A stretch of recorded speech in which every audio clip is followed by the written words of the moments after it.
창세기 경독 11번째 시간이고요. 창세기 11장과 12장 부분, 11장 끝부분과 12장 위주로 보겠습니다. 요거는요, 지난 시간에 봤던 부분인데, 여기서부터 좀 다시 한번, 요 끝부분 다시 한번 볼게요. 자, 왜 에일레 톨레돗? 톨레돗이라고 무슨 뭐 족보나 뭐 계보나 뭐 이런 얘기인데 사실은 그냥 얄라드죠. 아이를 낳는다. 그것의 추상명사입니다. 그러니까 테라가 어떻게 애들을 낳았나 뭐 거기에 대한 이야기죠. 그죠? 네, 테라의 아이 낳는 이야기다라고 생각하시면 되겠습니다. 엘레 톨레도 테라. 자, 테라 홀리드 에트 아브람.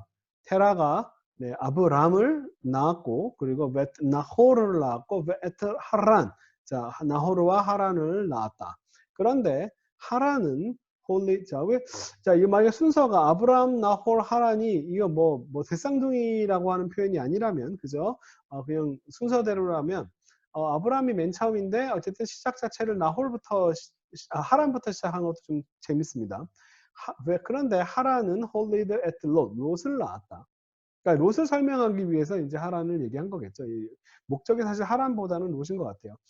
야못 하란이 죽었다. 알프네이 테라 앞에서 그러니까 실제로 뭐 테라가 보는 앞에서 죽었다라고 하는 말도 될 수 있겠지만 그에 앞서서 죽었다라고 하는 뜻도 될 수 있겠죠, 그죠?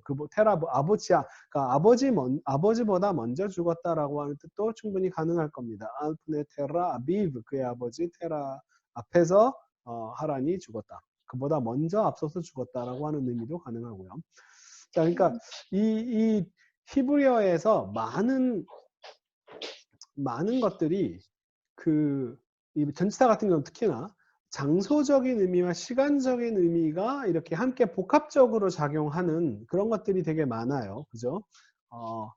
뭐 영어도 사실 전치사들이 그런 경우들이 되게 많은데 현대인들의 감각으로는 시간과 장소는 사실은 되게 구별되는 감각이지만 고대인들한테는 시간과 공간이 특히나 히브리어에서는 시간과 공간이 그렇게까지 분리되어 있어 보이지 않아요. 그 다음에 또 하나 자 앞에라고 하는 말이 앞이 과거입니다. 앞이 이전이에요. 그러니까 누구 앞에가 제가 설명했지만 고대 이스라엘 사람들 고대인들의 어떤 시간관념은 이스라엘 사람들은 항상 과거를 향해 서 있다라고 해서 과거가 앞이고요.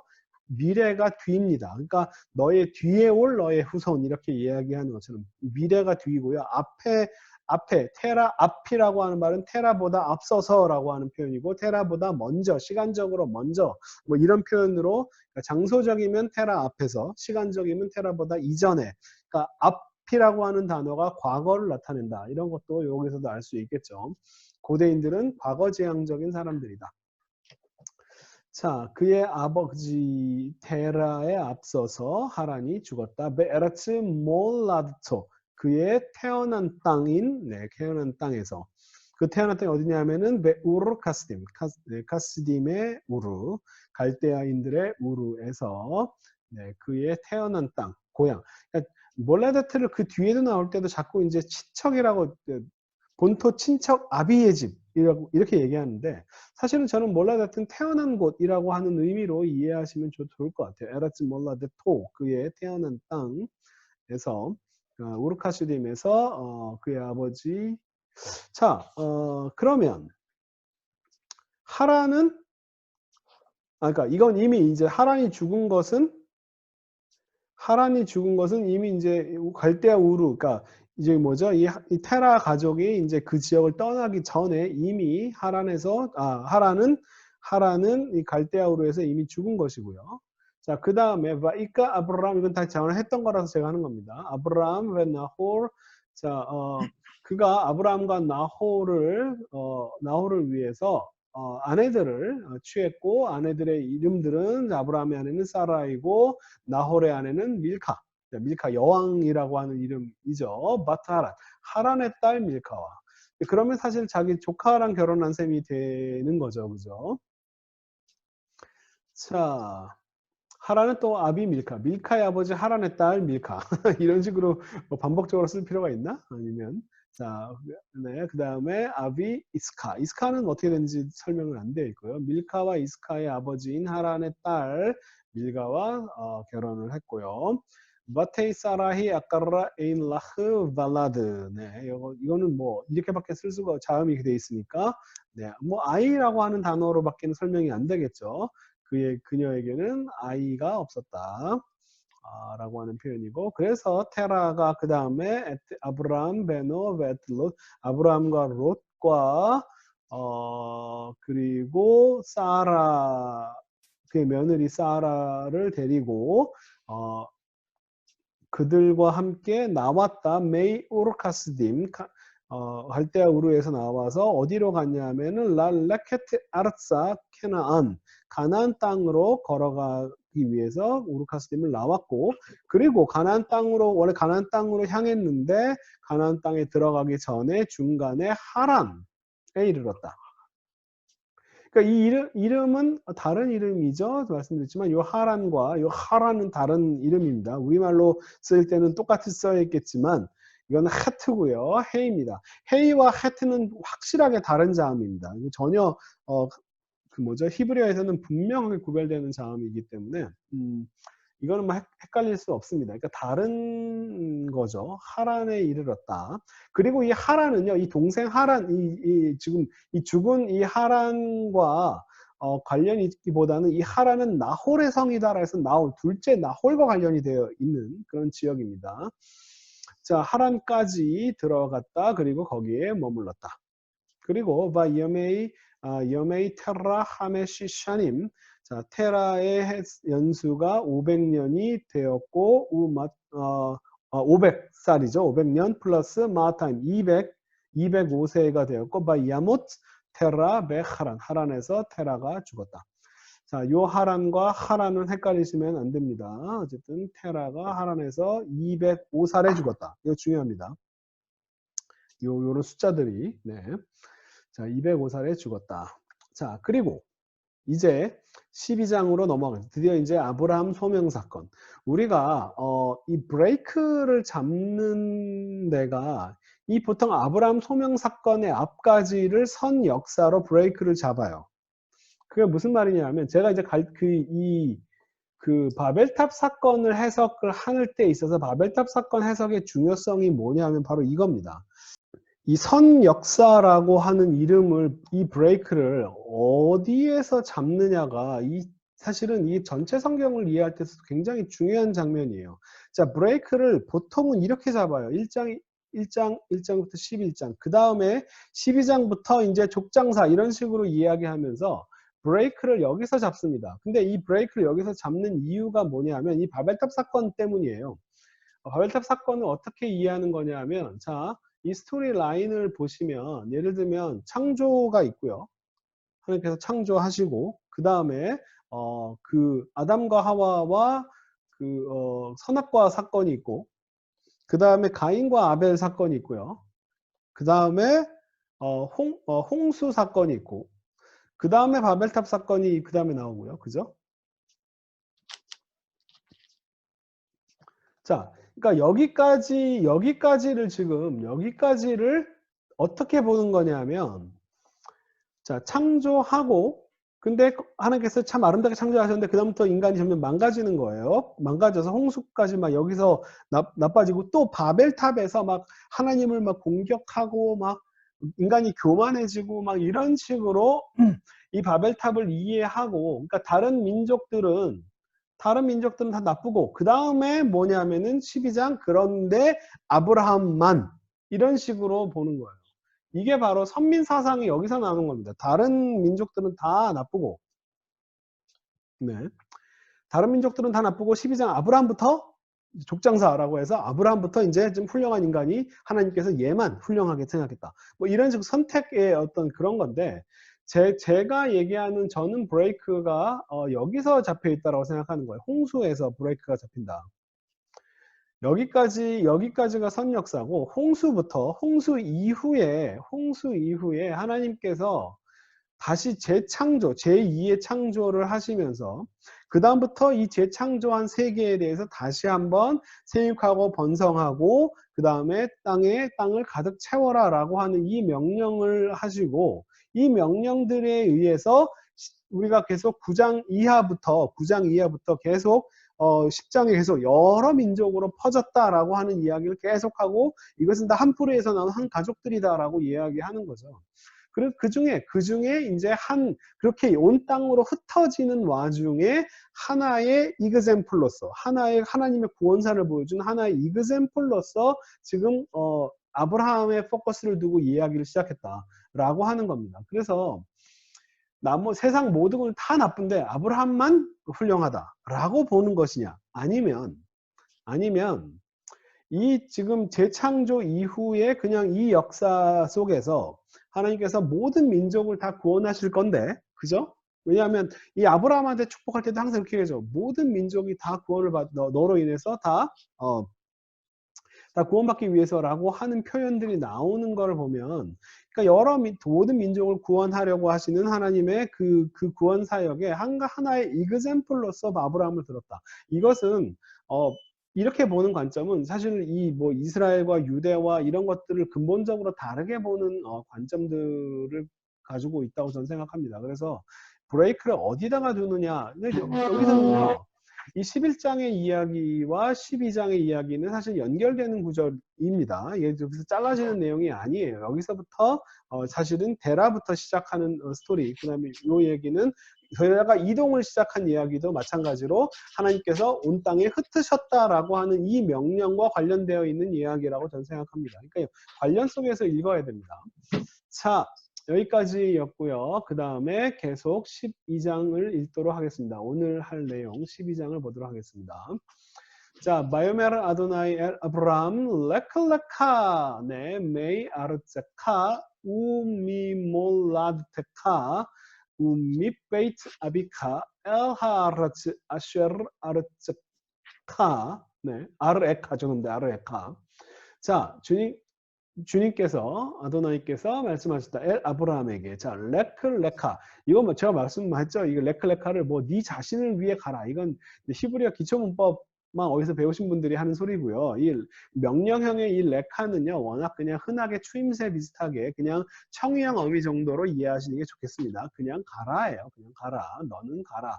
널 위해서 가라가 아니라 너 가. 이런 얘기하는 거예요. 레클레카. 메이 아르체카. 너의 땅에서부터. 우미몰라드테카 너의 여기는 친척이라고 이렇게 많이 번역하죠, 그죠? 너의 본토 친척이라고 번역하는데 너의 친척으로부터 그것도 괜찮은 번역이긴 합니다. 잘못된 번역은 아니고 몰라드타 몰레렛이라고 하는 표현이 태어난 곳이라고 하는 표현 바로 앞에서는 사실 태어난 땅이라고 하는 표현일 수도 있고 친척일 수도 있는데 둘 다 가능해요. 둘 다 가능합니다. 태어난 땅이라고 하는 표현도 가능하고요. 너의 친척이라고 번역하는 것도 가능합니다. 네가 태어난 것과 관련되어 있는. 네. 자, 민몰라드테카 그다음에 운메이트 아비카 너의 아버지의 집으로부터 자, 너는 가라. 어디로?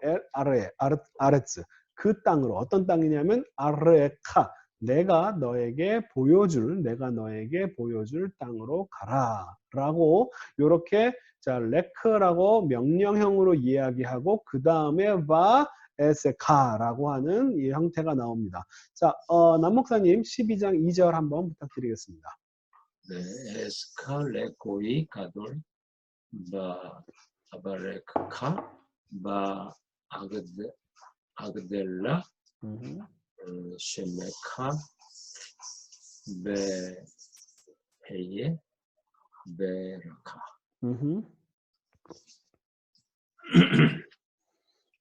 내가 너를 큰 나라로 큰 민족으로 큰 나라로 만들어 주고 너를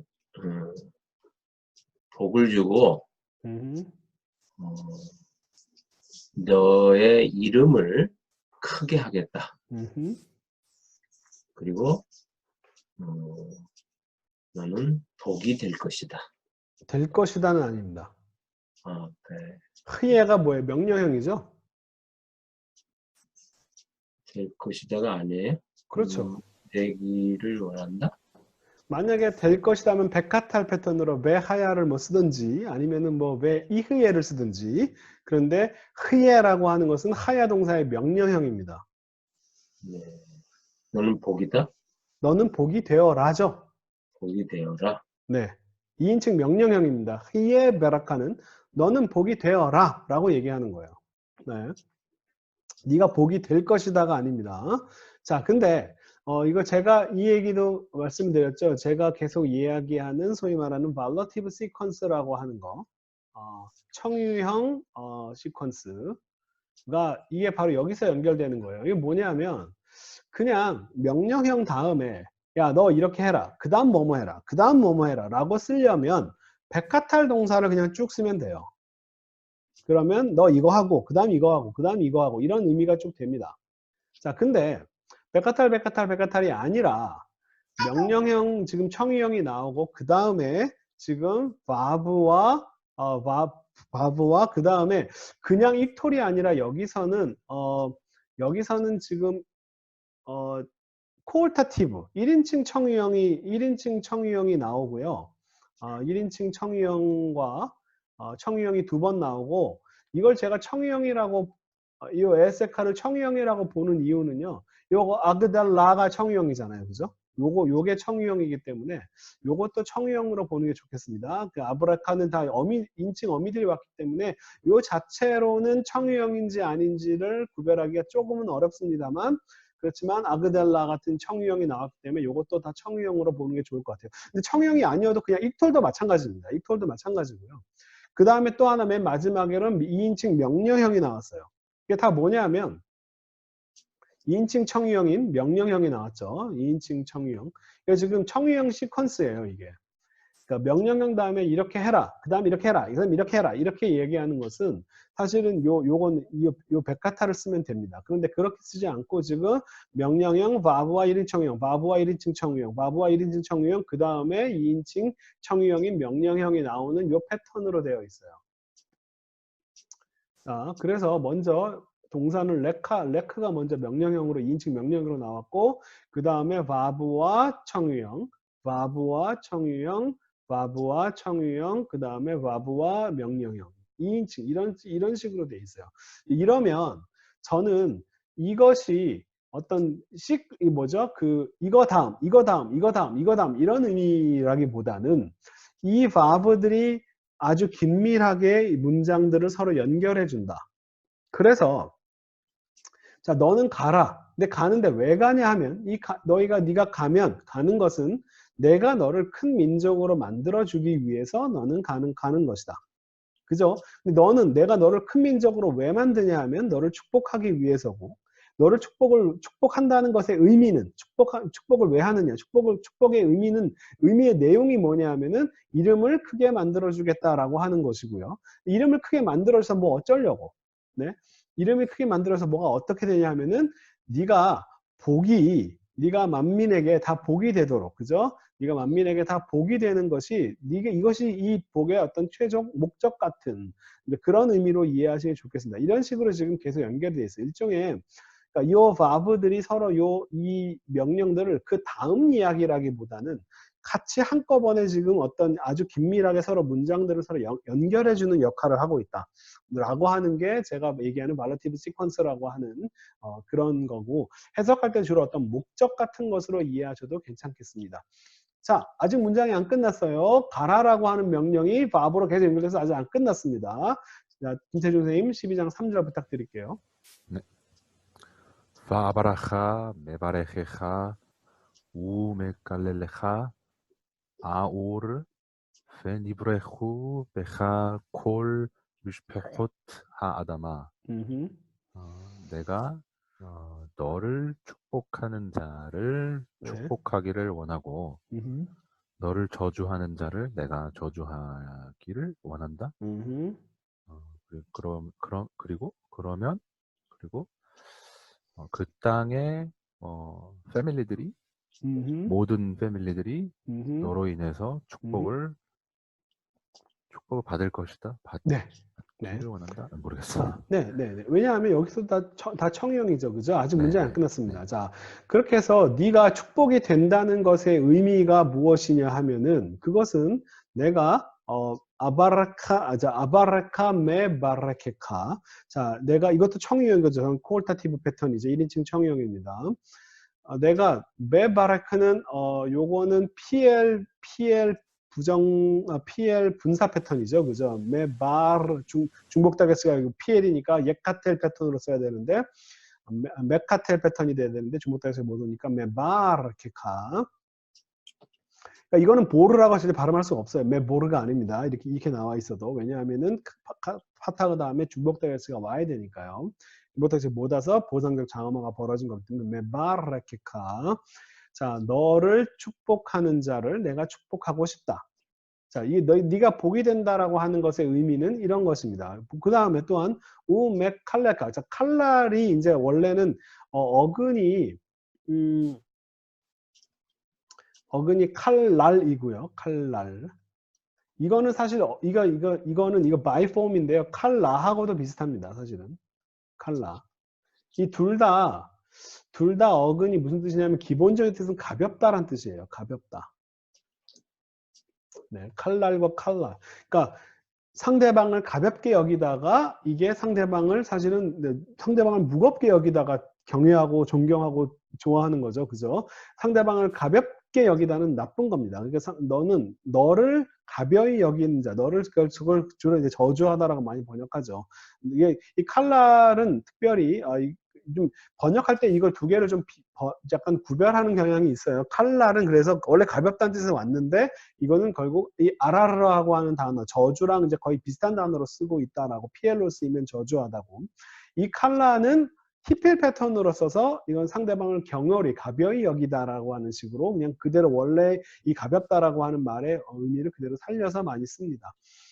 자, 이게 이제 뭐 예를 들면 그의 아비와 어머니를 저주하는 자는 할 때 이 칼날이 쓰이고요. 그의 아버지 어머니를 경홀히 여기는 자는 할 때는 이 칼날을 씁니다. 칼날을 써요.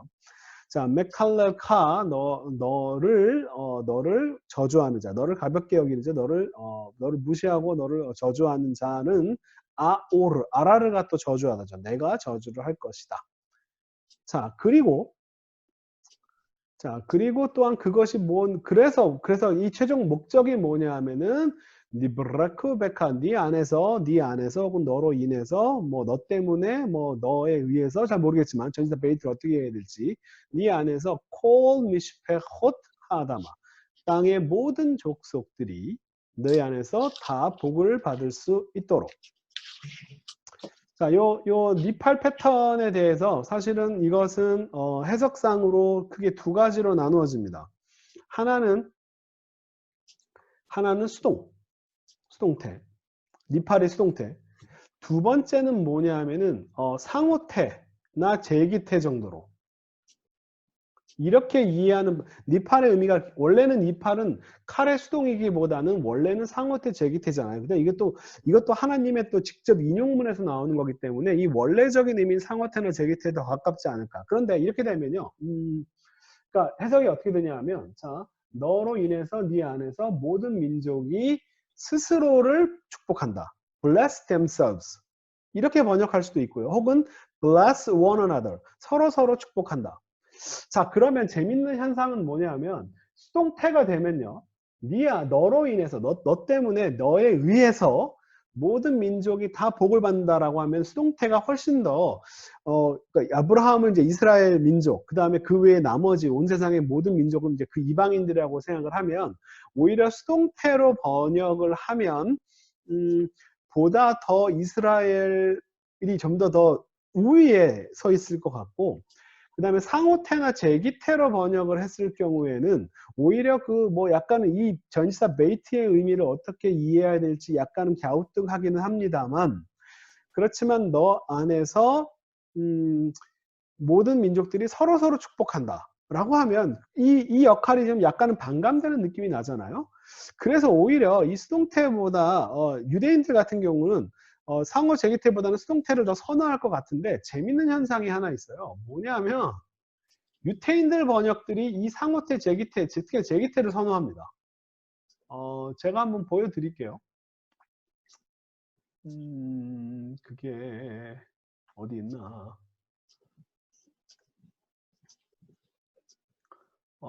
제가 여기 있네요. 자, 한번 보겠습니다. 아이고 이런. 자, 이게 지금 창세기 12장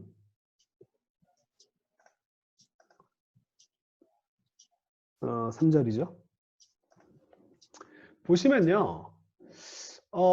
이게 영어, 그러니까 개신교, 기독교 번역들은 be blessed 수동태로 in you, 네 안에서 직역한 거죠. 그 다음에 in you all the families of the earth shall be blessed 수동태로 다 번역을 했고요.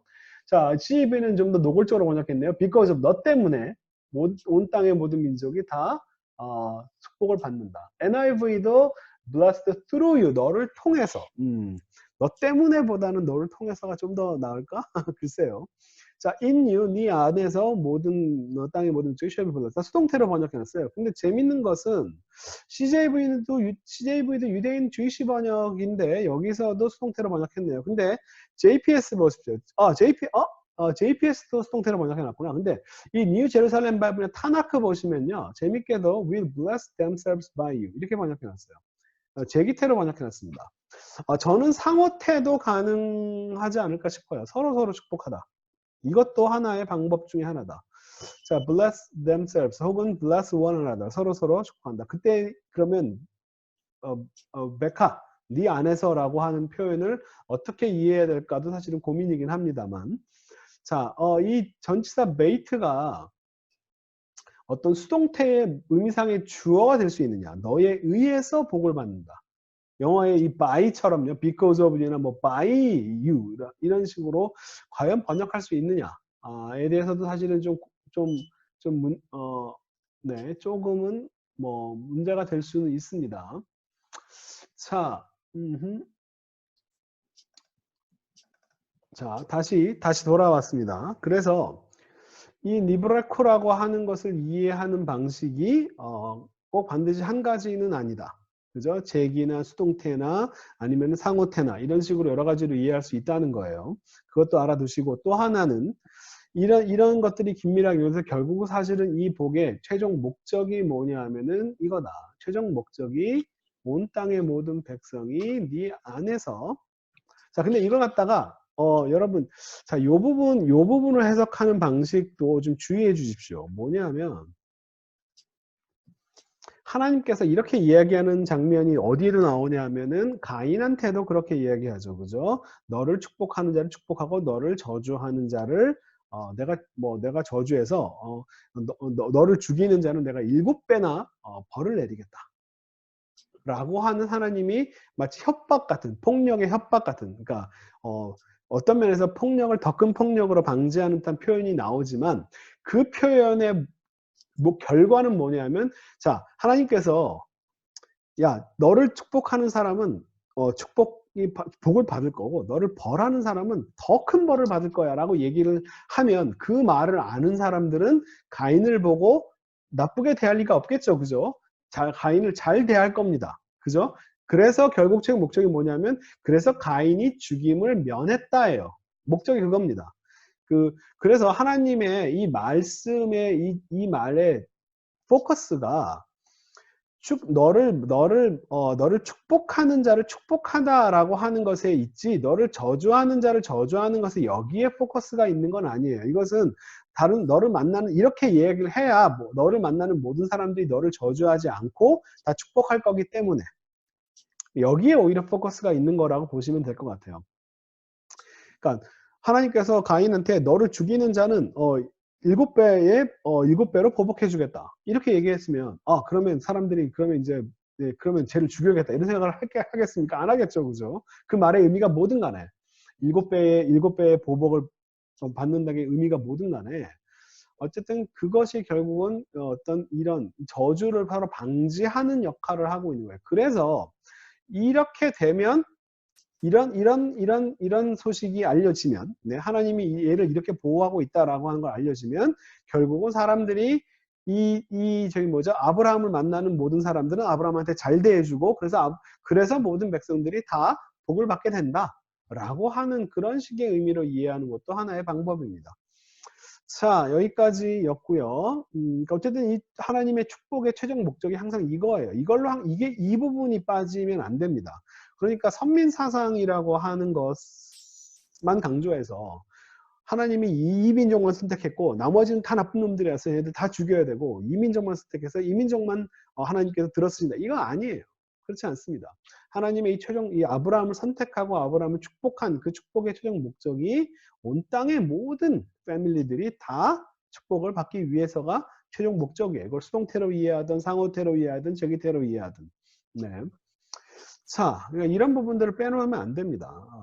그러니까 여기까지만 보시면 안 돼요. 이거를 봐야 됩니다. 이게 굉장히 중요한 부분이고 이것이 이삭한테도 야곱한테도 나올 때 이 부분이 항상 나옵니다. 이것도 맨 마지막에. 그것이 어떤 최종 목적이라고 보시는 것도 좋아요. 자, 여기까지 했고요. 자, 그 다음에 자, 14절은 제가 할 차례인가요? 자, 바이엘렉 아브람 카아셔르 디페르 엘라브 아도나이 바이엘렉 이토 롯 ואברהם בן 5 שנים ו70 שנה וצאתו מחרן. 자, 아브라함이 갔다. 카셰르 디페르 엘라브 아도나이. 주님께서 그에게 말한 그대로 아브라함이 갔다. 그리고 그가 갔는데 혼자 간 게 아니라 자, 그와 더불어 롯도 갔다.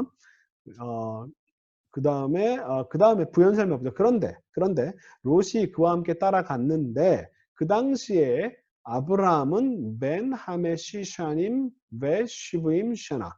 자, 70 플러스 5살 5의 아들이다라고 하면은 그 나이였다라고 하는 표현이죠. 자, 75세였다. 언제? 베ጼ토, 그가 나올 때에 메이하란, 하란에서 그가 나왔을 때, ጼ트는 야자의 부정사 연계형이죠. 하란에서 그가 나왔을 때, 네, 75세였다. 요 숫자도 기억해 두십시오. 왜냐하면 나중에 문제가 되기 때문에 그렇습니다. 자, 그렇고요. 자, 그래서 하나님대로 했다. 자, 그래서 이제 가나안 땅으로 들어갑니다. 자, 남목사님 12장 5절 부탁드릴게요. 좀 길긴 합니다만. 가 아브람 에트 사라이 이슈토 베에트 로트 벤 아히 베에트 콜 레쿠샴 아쉐르 라카슈 베에트 하네페시 아쉐르 아수 베하라 베 에제우 랄레케트 아르차 케나안 바 야보우 아르차 케나안. 아브라함이 그의 아내 사라를 데리고 또 롯도 그의 형제의 아들인 또 그리고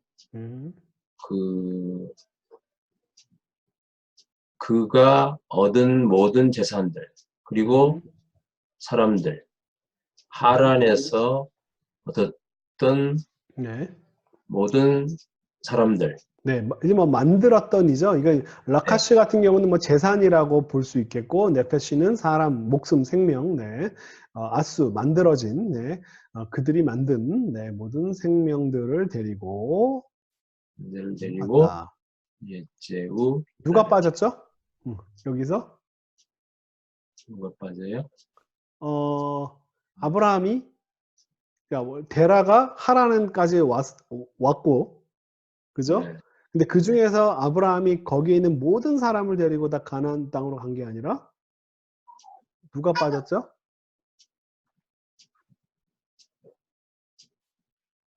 나홀이 빠졌죠?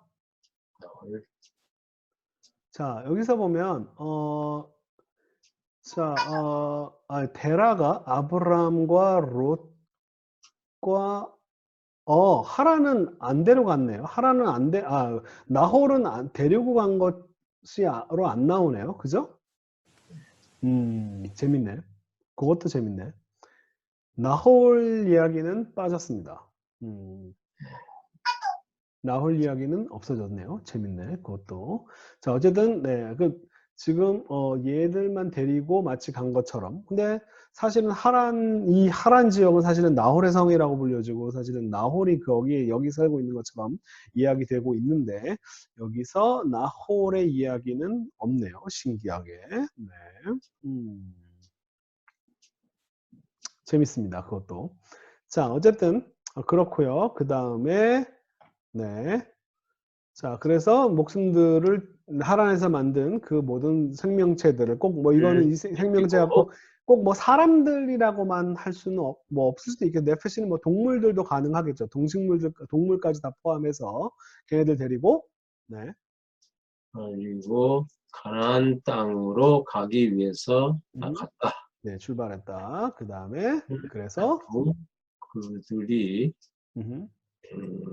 가나안 땅으로 땅에 갔다. 땅에 들어왔다. 들어갔다. 네, 가나안 땅으로 가기 위해 출발했고요. 하란에서 출발했고 그 다음에 가나안 땅에 도착했다. 들어갔다. 자, 이런 표현이고요. 12장 6절. 네. ויעבור אברהם בארץ את עד מקום שכם עד אלון מורה והכנעני אז בארץ. 아브라함이 그 땅을 뭐 건너갔다. 어디까지냐면 그 쉐켐의 어떤 장소까지 다시 말해서 모래의 상수리 나무까지. 네. 그런데 그때 그 땅에는 가나안 사람들이 있었다. 네, 이게 부연 설명해 봐보죠. 자, 그런 것들. 자, 여기서 재밌는 거는 세겜 땅이라고 하는 표현이 있지만 이거는 세겜이라고 하는 사람 때문에 붙여진 이름이라고 한다면 아직 이 연대상으로 아직 세겜이라고 하는 사람이 있기 전인데, 그러니까 그렇고요. 그 다음에 에일론 모레라고 하는 이 표현이 모레의 상수리인데 모레가 뭐냐면 사실은 이게 모레가 지명으로 그냥 얘기되기도 하고 나중에 사람 이름으로 창세기 14장에서는 모레가 또 사람 이름으로 또 등장하기도 합니다. 어쨌든 모래의 상수리 나무까지 도달했다. 근데 그 당시에 가나안 사람들이 그 땅에 살았다. 저는 이것도 굉장히 흥미로운 얘기라고 생각합니다. 하나님이 그러니까 그냥 뭐 항상 제가 말씀드리는 얘기 중에 한데 어느 한 민족의 지금 탄생 스토리를 얘기하고 있는 거잖아요. 근데 그러면 참 뭐 단군이 뭐 신의 아들이 땅에 와가지고 원래부터 그쪽에 살고 있는 걔네들한테 야 거기 여기는 하나님이 너희들의 주인 땅이야라고 얘기하면 되는데 근데 이게 이스라엘의 어떤 정체성, 셀프 아이덴티피케이션과 관련되어 있는 장면인데 이 사람들은 항상 우리는 이쪽 출신이 아니다라고 하는 것들, 너희는 다른 지역에서 왔다라고 하는 아까 우리가 건너가다 이 아바르라고 하는 이 단어가 같이 히브리라고 하는 단어의 어원이라고 얘기되는데 이 아바르라고 하는 단어 건너가다 너는 이 지역 출신이 토베기가 아니라 다른 지역에서 왔다라고 하는 것이 참 독특한 어떤 민족적 정체성을 나타내는 표현인 것 같아요. 저는 이런 장면들이 참 재밌습니다. 그냥 원래 여기 너희 땅이야 이렇게 얘기하면 참 여러 말에 편하잖아요. 그죠? 근데 그렇게 얘기하지 않고 너는 이 지역 출신이 아니야 라고 얘기해. 너 원래 그 지역은 가나안 사람들이 살던 데야 라고 얘기하는 거죠. 이런 것이 어떤 참 재밌습니다. 네. 자, 그렇고요. 그 다음에 12장 7절 예이라 아도나이 엘 아브람 바요메르 레 자레카 에텐 에트하아레츠 hadзot ואיבן שם מזבח לאדוני הנראה אליו. 자, 예이라는 라아 동사, 보다라고 하는 동사의 니팔입니다. 이카텔, 시렉과 중복다게시가 와야 되는데 레시가 중복다게시가 오셨기 때문에 예이라, 그러니까 니팔, 보다의 니팔, to be seen, 보여지다라는 말은 나타나다라는 표현이죠. 주님께서 아브라함에게 보여지셨다는 증이 나타났다. 그리고 바요메르, 그에게 말했다. 레 자르에카 에텐, 내가 너의 후손에게 주겠다. 에타아레츠, 이 땅을, 하아레차조, 이 땅을, 지금 여기 세겜 땅을 얘기하겠죠. 그러니까 북이스라엘 쪽인데 세겜은요. 내가 너에게 이 땅을 너에게 주겠다. 너의 후손에게 주겠다. 너에게 주겠다도 아니고 너의 후손에게 주겠다. 자, 이렇게 이야기를 합니다. 그랬더니 바 이벤 샴마 미즈베아흐 라도나이, 자, 그가 거기에서 지었다. 거기에서 주님께 드리는 제단을 쌓았다, 지었다. 어떤 주님이냐면 한 니르의 니팔 분사 패턴이죠. 니르의 엘라브, 그에게 현현하신, 그에게 나타나신 주님께, 주님을 위한 제단을 거기에서 만들었다. 자, 나타나서 딱 한마디 하시네요. 네, 여기서는 이 땅을 너의 후손에게 주겠다. 너에게 주겠다도 아니고 후손에게 주겠다. 자, 이런 표현들이 참 재밌습니다. 자, 그 다음에 계속 한번 가볼까요? 바야테크 미샴 하하라 미케뎀 레베이트 엘 베예트 아홀로 오홀로 베이트 엘 미얌 베 하아이 아이 미케뎀 바 이벤 샴 미즈베 아흐 라드나이 베 이크라 베셴 아드나이. 아타크 하면은 그가 거기로부터 그 산으로 동쪽의 산으로 옮기고 네. 어디 동쪽?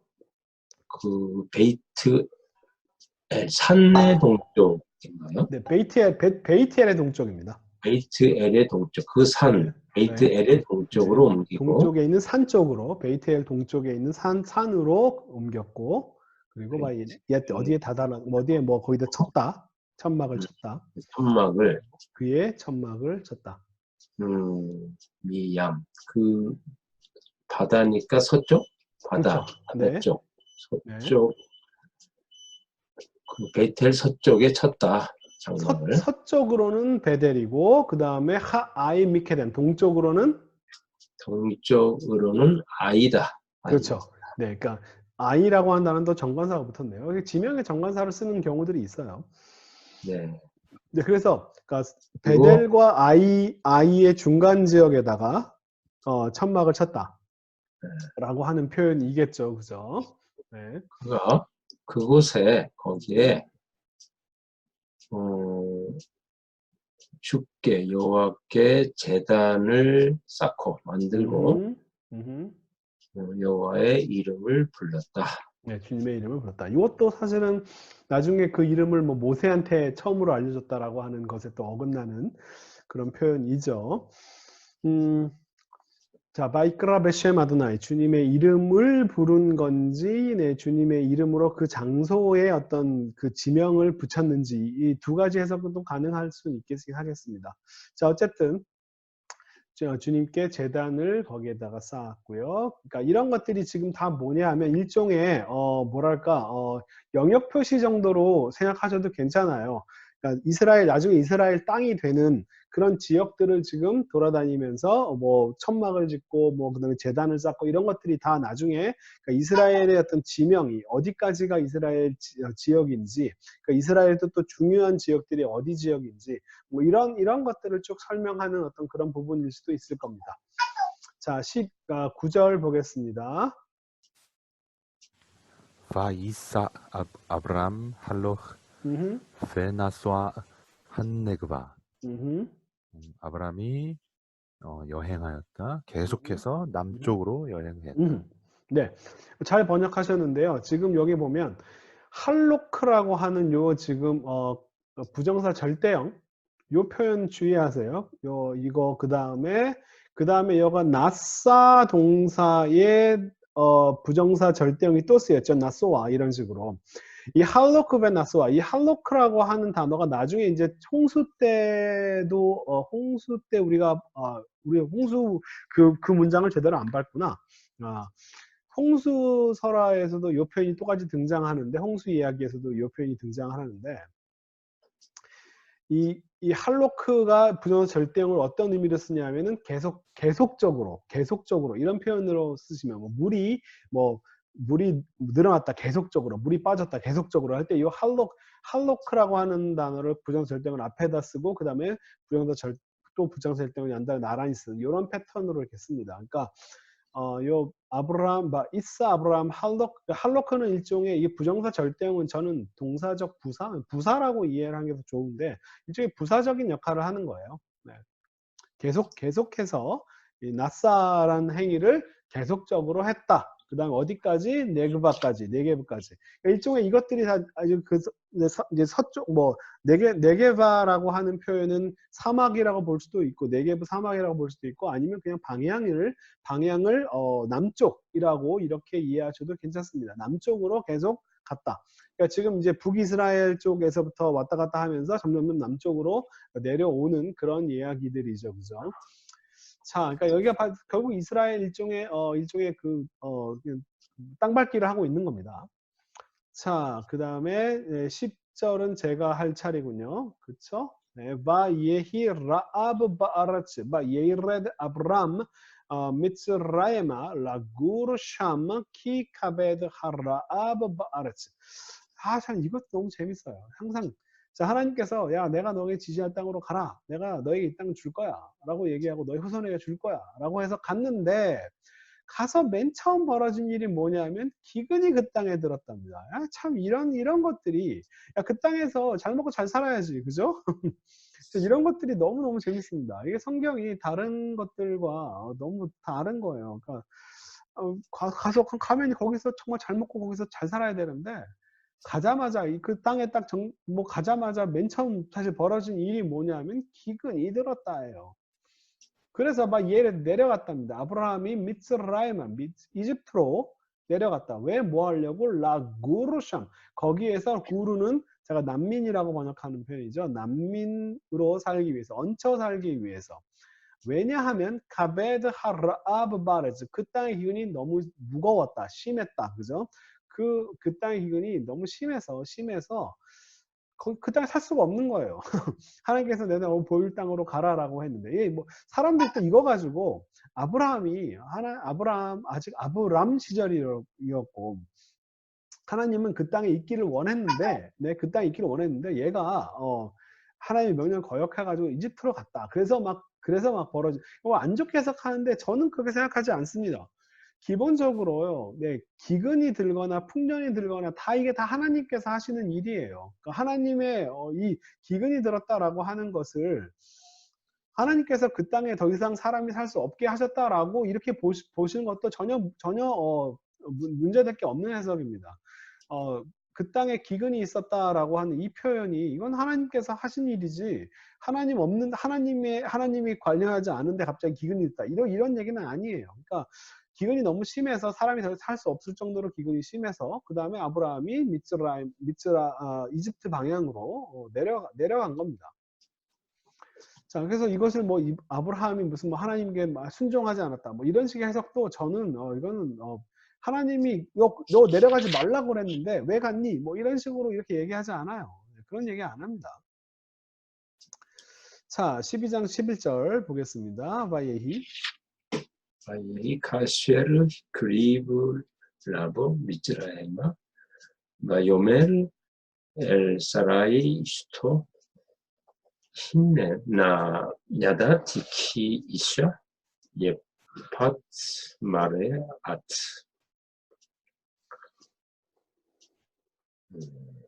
그가 그 애굽에 들어가는 것이 가까웠을 때 그의 아내 사라에게 말하기를 자 나는 압니다.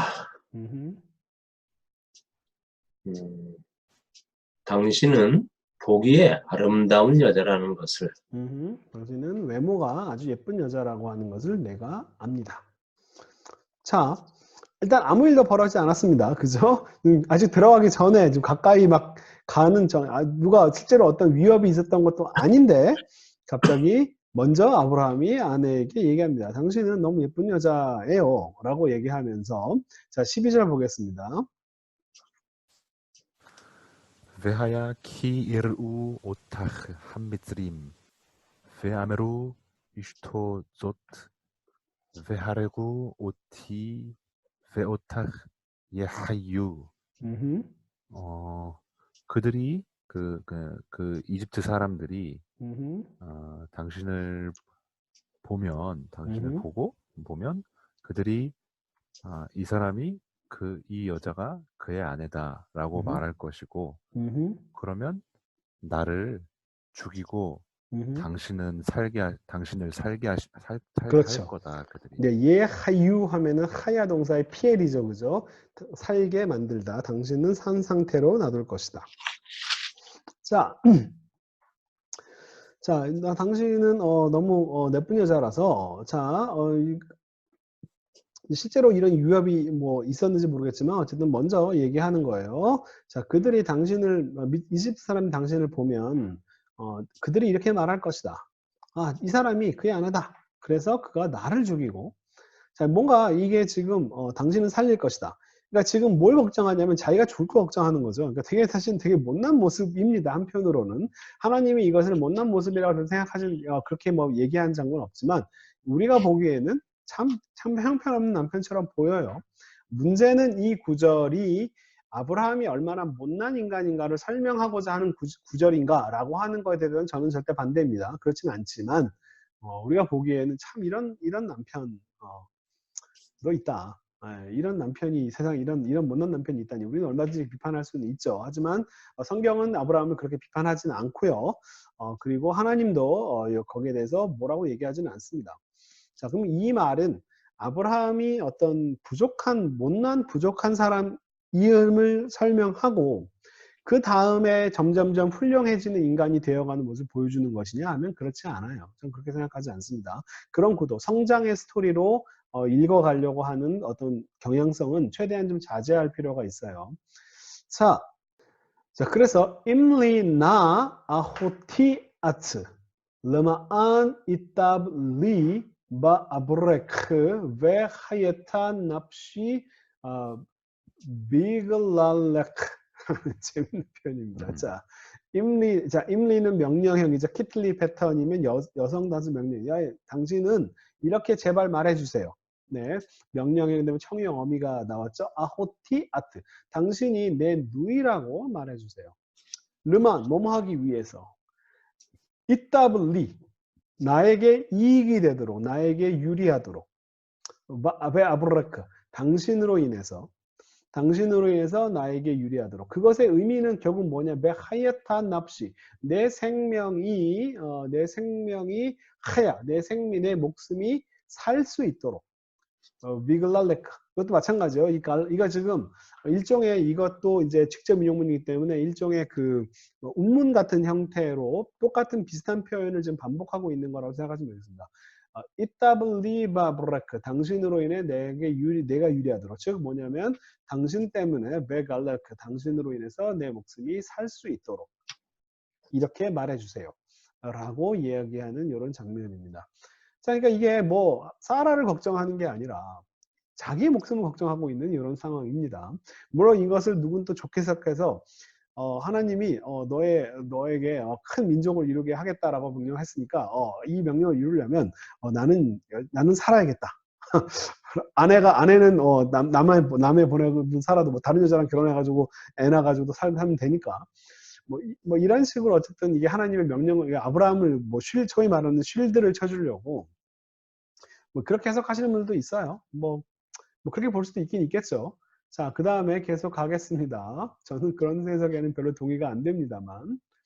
자, 14절 보겠습니다. 바예히 케브로 아브람 미츠라임마 바 이루우 하 미츠라임 에츠 하이샤 키야파 히메오트. 아브람이 애굽에 들어갔을 때 그 애굽 사람들이 그녀를 보고 보니 그녀는 매우 아름다웠다. 아름다웠다 하는 것을 뭐 알았다 뭐 이런 표현이라고 볼 수 있다. 라가 실제로 보다라고 하는 표현과 플러스 키라고 하는 것을 알다 뭐 이런 식으로도 다 생각할 수 있겠습니다. 자, 그녀가 매우 예뻤다라고 하는 사실을 그녀를 보고 알았다. 네. 자, 근데 이것도 재밌는 건데 뭐냐 하면 아브라함이 자, 가나안 땅으로 들어간 게 몇 살 때죠? 그 하란을 떠난 게? 75세? 75세. 그러면 아브라함과 사라의 나이 차이가 어떻게 됩니까? 10살. 10살 차이 나죠. 65세죠. 그죠? 이 가나안 땅에서 얼마를 떠돌았는지 몰라. 이집 땅이 몇 살에 들어갔는지 모릅니다. 어쨌든 적어도 최소 65세 이상일 거예요. 65세 여자가 얼마나 예뻤으면 자 이거 보면서 웃겨가지고 네. 한 번도 그런 생각 안 해봤다가 아이고 그래도 뭐 나이가 뭐 120살까지 뭐 산다라고 생각하면 요즘 80을 120살로 생각해도 65세를 뭐 잡아줘도 지금 적어도 한 40대 이상일 거 아니에요. 요즘 현대인으로 생각해도 그죠? 뭐 얼마나 예쁘길래 이렇게 65세 환갑 넘은 할머니가 예쁘면 얼마나 예쁘지? 뭐 이런 생각하면서 혼자 웃었던 적이 있습니다. 네. 아니면은 네? 그 애굽 사람들이 사라보다 더 나이가 많았던 건 아닐까요? 그럴 수도 있겠지만 네. 애굽의 할아버지들한테 인기가 많았다. 뭐 이런 뭐 그런 건가? 뭐 애굽의 백세 클럽 할아버지들한테 사라가 인기가 많았다. 뭐 이런 65세면 아주 애기네. 뭐 이런 건가? 어쨌든 적어도 65세 이상은 넘을 거 아니에요. 몇 년이 흘렸는지는 모르겠지만 그죠? 자, 이것도 하여튼 좀 재밌습니다. 근데 물론 성경은 거기에 대해서 언급하지 않아요. 근데 사람들이 그런 걸 잘 생각을 안 해보더라고요. 근데 제가 그 얘기, 몇 살이었을까 생각해보니까, 65세는 최소 넘을 거 아니야. 그러면 너무 웃기네. 막 이러면서. 자, 어쨌든 혼자 웃었던 생각이 납니다. 자, 여기까지, 였고요. 자, 그 다음에, 자, 해석했습니다. 바예히 케보 아브라함. 자, 아브라함이 미스라임에 들어갔을 때, 그죠? 그 다음에 그들이 보았다. 자, 15절로 가겠습니다. 김진님 선생님. 바이르우 오타흐 사레 파르오 바이할렐루 오타흐 엘 파르오 바투카흐 하이샤 베트 파르오. 네. 파라오의 그 방백들이 신하들이 그녀를 그렇죠. 네. 보았고 네. 보았다. 그러고 그녀를 파라오에게 네. 칭송했다. 네. 할렐루죠. 이거 원래는 PL 패턴으로 라메디의 중복 타겟가 예카텔 패턴으로 있어야 되는데 쉐바 때문에 할렐루가 발음이 어려워서 할렐루라고. 그다음에 여기 메택이 있죠. 이렇게 음절을 끊어 읽어라. 이거는 메할루가 아니라 바예 할루가 아니라 바예 할렐루라고 발음해야 된다. 메택이 왜 있냐면 중복닥에서 있던 게 빠졌기 때문에 시스키몰 라브룰 때문에. 네, 그래서 할렐루라고 발음하고 오타 그녀를 칭송했다, 찬양했다 파로에게. 그래서 마투카 그녀가 그 여자가 베이트 파로의 집으로 잡혀갔다. 맞습니다. 바투카흐는 라카흐의 지금 푸알로 지금 처리를 했습니다. 그렇지만 이거 보면요, 여기 지금 이거 보시면요, 이것도 마찬가지죠. 아이고 잠깐만. 네. 지금 어디 하고 있나요? 네. 자, 투카흐가 이게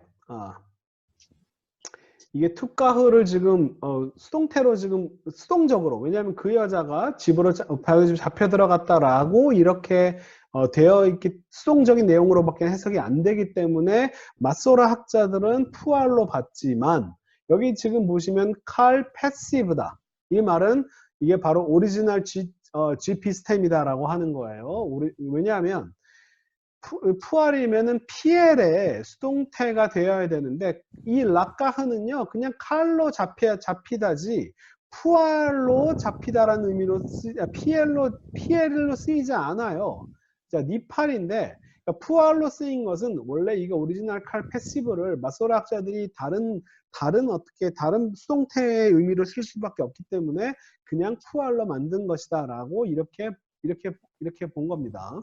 그러니까 사실은 푸알은 PL의 수동인데 여기서는 사실은 푸알이 될 수가 없어요. 왜냐하면 라카흐가 PL로 안 쓰이니까.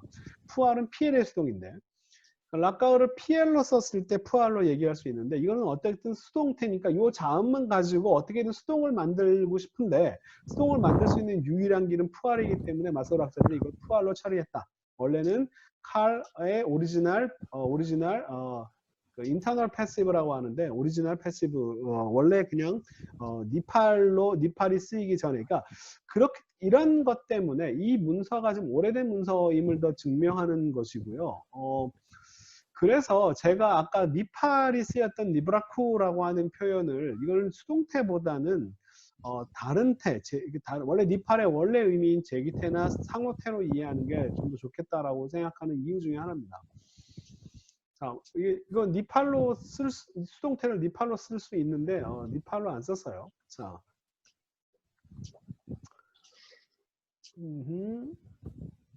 자, 근데 만약에 니팔로 쓰는 장면이 아까 어디 쓰냐면은 하나님께서 나타나신이라고 하는 라 동사의 니팔 패턴이 있습니다. 그것은요. 보여진, to be seen이라고 번역하는 것보다는 사실은 하나님께서 그 스스로를 보여주신 이런 의미로 재기적인 의미로 니팔을 이해하는 것도 괜찮아요. 네. 그러니까 나타나다죠. 하나님께서 수동적으로 혼자 계신데 갑자기 아브라함이 그걸 목격하고 이런 게 아니잖아요. 아브라함에 의해서 보여짐을 당한 게 아니라 하나님께서 스스로를 보여주셨다라고 하는 재기적인 의미로 니팔을 이해하는 게 좋을 것 같아요. 네, 아무튼 자 여기까지 해서 이것도 네, 그러니까 오리지널 패시브가 있는 패턴으로 이해하시기 좋겠습니다. 자 이제 16절로 갈게요. 울 아브라함 헤이티브 바 아브라흐 바예히 로촌 우바카르 하모림 우바dim 그다음에 우세파톳 웨 아토노트 우게말림. 자 이거 보세요. 결과적으로 잠깐만요. 잠깐만 이거 뭐가 빠졌나? 자 바로의 궁으로 취하여 드렸다. 그 다음에 결국은 이게 어떻게 된 거냐면 그래서 아브라함이 자기가 말한 대로 되고 이래서 아브라함이 복을 받는 장면이에요. 자 그러니까 이것에 대해서 성경이 뭔가 비판하거나 나쁘다라고 얘기하지 않아요. 그래서 아브라함에게 네, 그녀로 인해서 그가 잘 대해줬다예요. 네, 그죠? 이 헤이티브의 주어는 당연히 파라오겠죠. 그죠? 그녀로 인해서 자, 그러니까 이거 아브라함이 얘기했잖아요. 너로 당신으로 인해서 내가 잘 되기를 원한다라고 얘기했을 때 그래서 결국 그대로 그녀로 인해서 그 파라오가 아브라함에게 잘해 주었다. 그래서 그에게는 뭐가 생겼냐면은 촌과 바카르와 하모림과 그 다음에 아바딤과 세파톳과 아토노트과 게말림 이걸 이 리스팅도 아마 가치의 어떤 밸류의 어떤 순서로 본다면 촌과 바카르가 제일 높고요. 그죠?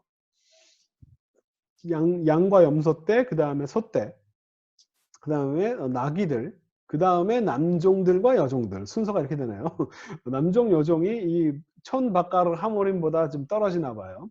그 다음에 네, 아토노트와 그 다음에 게말림. 아토노트는 그 뭐죠? 여자 그러니까 하모림 아이고 이런. 네. 하모림은 남자 낙타들이 이 종들보다 더 위에 있고 그죠? 가치의 순으로 만약에 본다면 그 다음에 암낙나귀들이 그 다음이고 그 다음에 낙타들 네, 이런 식으로 순서가 되어 있습니다. 물론 이 순서가 반드시 가치의 순서를 나타낸다고 하는 보장은 없지만 순서를 그냥 대충 막 쓰지는 않았을 거 아니에요. 그죠? 이런 것들 보면 좀 재밌습니다. 어쨌든 요렇게 그래서 많이 엄청나게 이렇게 해서 잘 된 거예요. 이게 결국은 아브라함이 복을 받고 그죠? 이런 얘기죠. 자, 그 다음에 12장 17절 보겠습니다. 남 목사님. 바 예나가 아도나이 에트 바로 네가임 그들림 베에트 베이토 알 데바르 사라이 쉐츠 아브라함.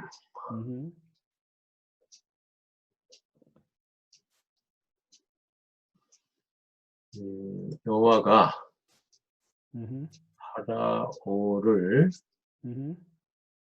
큰 재앙으로 치셨고 네.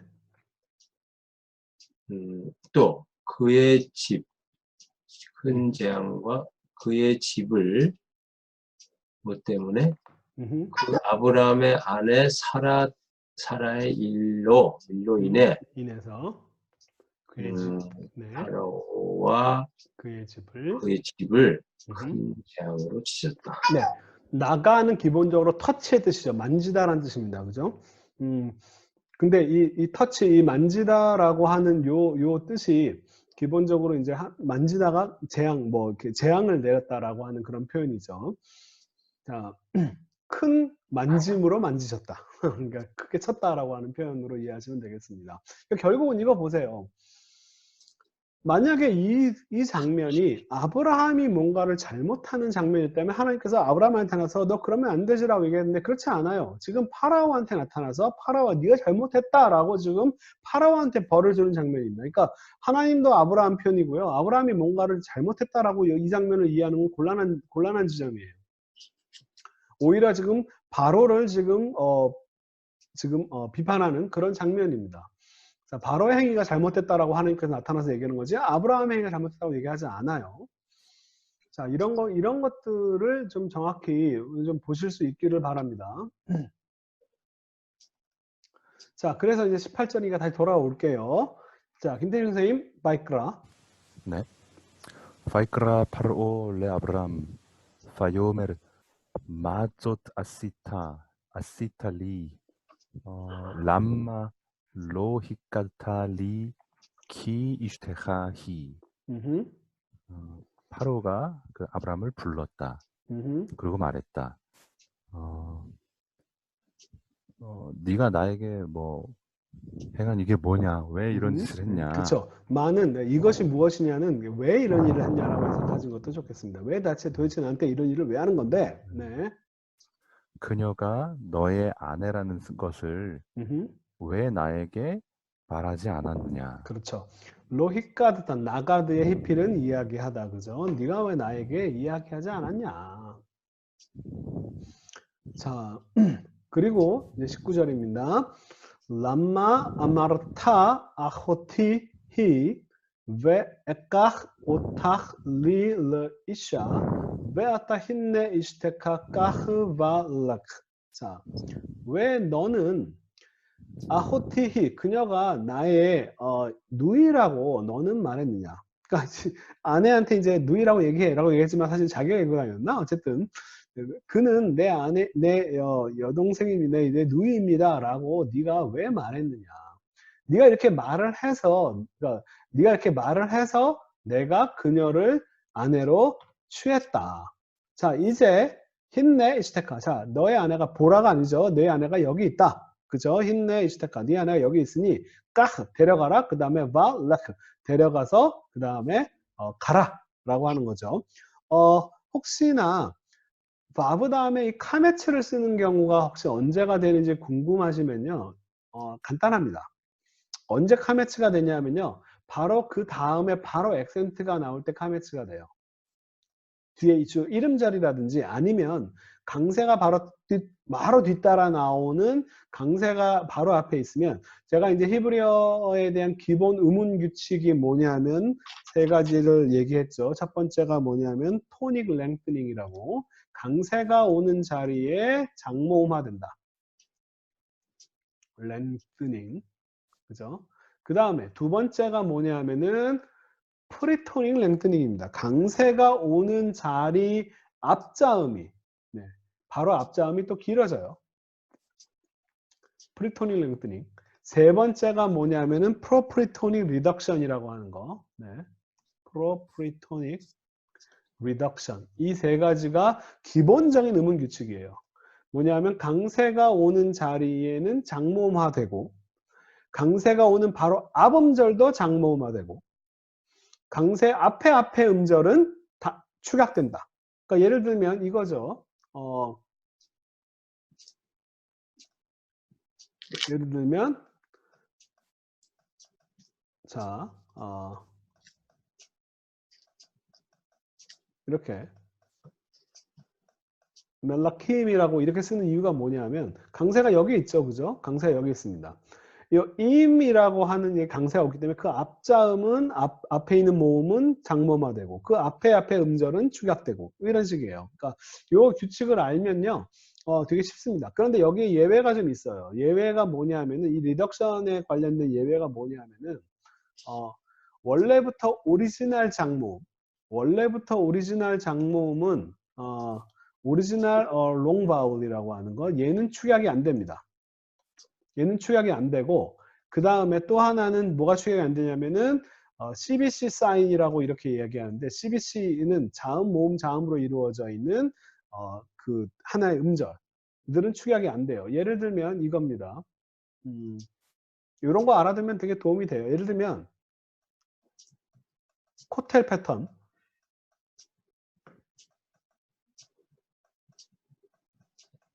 자, 이거는 어떻게 된 거냐면 원칙적으로는 이임에다가 강세가 오고 그러면 그 앞자음의 장모음화 돼야 되는데 근데 문제는 이게 장모음화 되고 얘가 축약이 돼야 되는데 이 능동분사 코텔님의 이건 오리지널 장모음이에요. 그러니까 이게 축약이 안 되는 거예요. 얘가 축약이 안 되게 되면 할 수 없이 얘를 축약하는 거죠. 코텔님 이렇게 축약이 되는 겁니다. 그 다음에 또 하나는 뭐가 있나 맘라카 이런 거.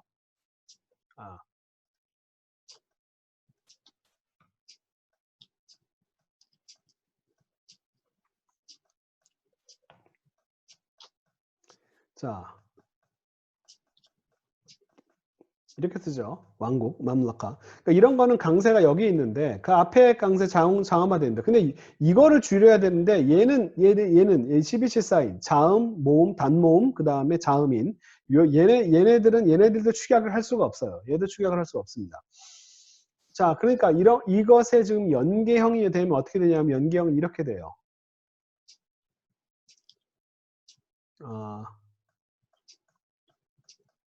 예를 들면 맘라카트 이런 식으로 됩니다. 연계형이 이렇게 돼요. 자, 뭐냐면 이제 이건 연계형이기 때문에 강세가 없죠. 강세가 없습니다. 왜냐하면 연계형이기 때문에 강세가 뒤에 와요. 그러니까 얘는 그냥 단모음 CBC 사인 축약이 안 되니까 놔두고 얘 같은 경우는 단모음이니까 그냥 축약을 해버리고 얘도 축약이 안 되죠. 얘도 CBC 사인이니까 축약이 안 됩니다. 이런 건 축약이 안 되는 거예요. 자, 요런 게 이제 기본 음음이죠. 이런 걸 알면은 어떤 음절이 축약되고 이런 것들을 좀 알 수 있어서 모음 표기하는데 훨씬 더 유리해집니다. 자, 이 기본 원리를 아시는 게 되게 좋아요. 네, 여러분들 정도 수준이 되면 이런 것들을 아는 게 좋아요. 그래서 이 바브 다음에 카메츠가 나온 데가 언제냐면 바로 뒤에 강세가 나올 때 이렇게 축약이 이런 카메츠가 됩니다. 까르카 너는 취하고 그래서 가라 라고 얘기했습니다. 자, 그 다음에 제 할 차례인가요? 또? 네. 계속 내가 하는 것 같다. 이상하다. 자, 예사브 알라브 파르오 아나심 예샬레후 오토 웨엣 이슈토 웨엣 콜 아쉐르로. 자, 그래서 그에게 바로가 명령합니다. 그에게 자, 아나심. 아나심은 뭐죠? 사람들. 파라오 사람들. 네? 파라오의 사람들이요. 아닌데. 그러면 안쉐이 파로가 되죠. 파로의 사람들이라고 하면. 파라오가 사람들에게 뭐 그에 관해서 그에 관해서 명령했다. 명령했다? 그렇게 봐야겠구나. 바로가 파라오는 사람들에게 그에 관해서 명령했다. 그에게 명령했다가 아니라 그에 관해서 명령했다. 그래서 예샬레 후군요. 그죠? 그들이 떠나보냈다.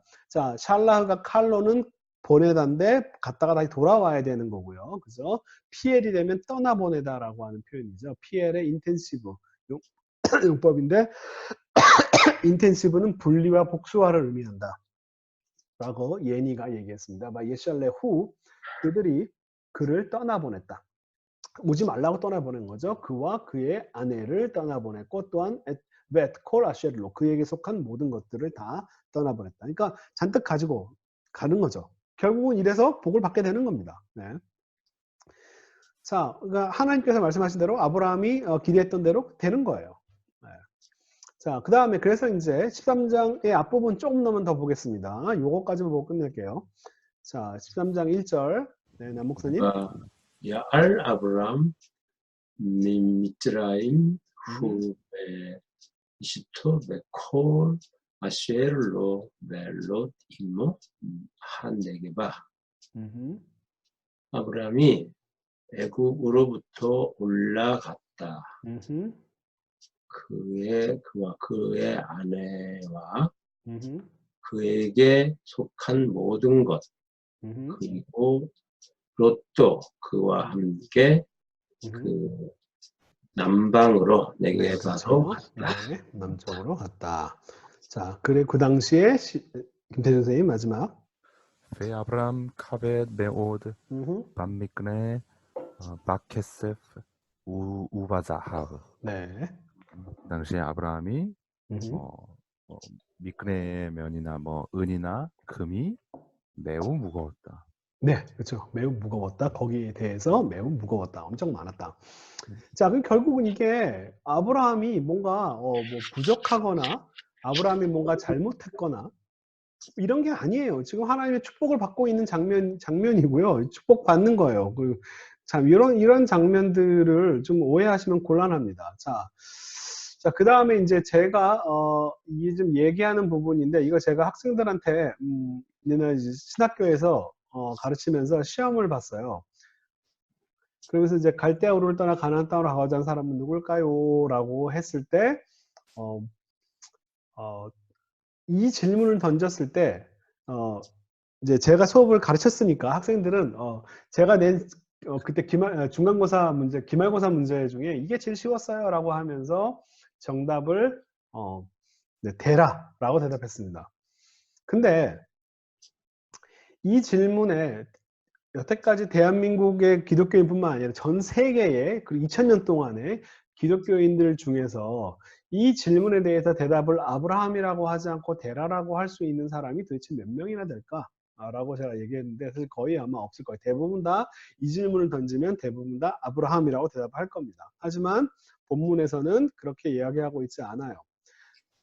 데라가 그 아들 아브라함과 하란의 아들인 그의 손자 롯과 그의 며느리 아브라함을 데리고 갈대아인의 우르를 떠나 가나안 땅으로 가고자 했는데 중간에 하란에서 머물렀고 거기서 죽었습니다.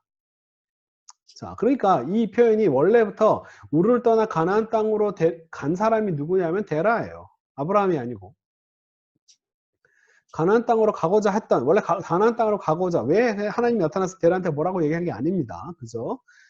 그럼에도 불구하고, 네, 사람들이 다 아브라함이라고 알고 있어요. 데라가 이렇게 했다고 얘기하고 있잖아요. 그죠? 창세기를 11장을 잘 안 읽고 12장부터 읽어서 그런가? 어쨌든, 자, 이 질문에 대한 대답은 사실은 데라라고 해야 됩니다.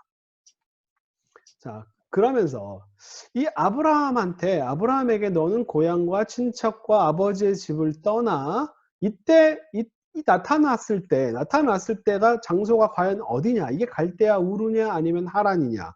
가지고 해석상으로 나눠집니다. 이거 뭐 어느 게 맞다라고 얘기하기는 좀 곤란해요. 왜냐하면 이게 친척이 아니라 태어난 곳이다라고 이야기를 할 거면은 갈대아 우르라고 얘기할 수도 있겠지만 지금 현재 상황이 이 나타나서 12장의 상황이 뭐냐 하면 지금 하란에 머무르는 상황에서부터 시작하는 거예요.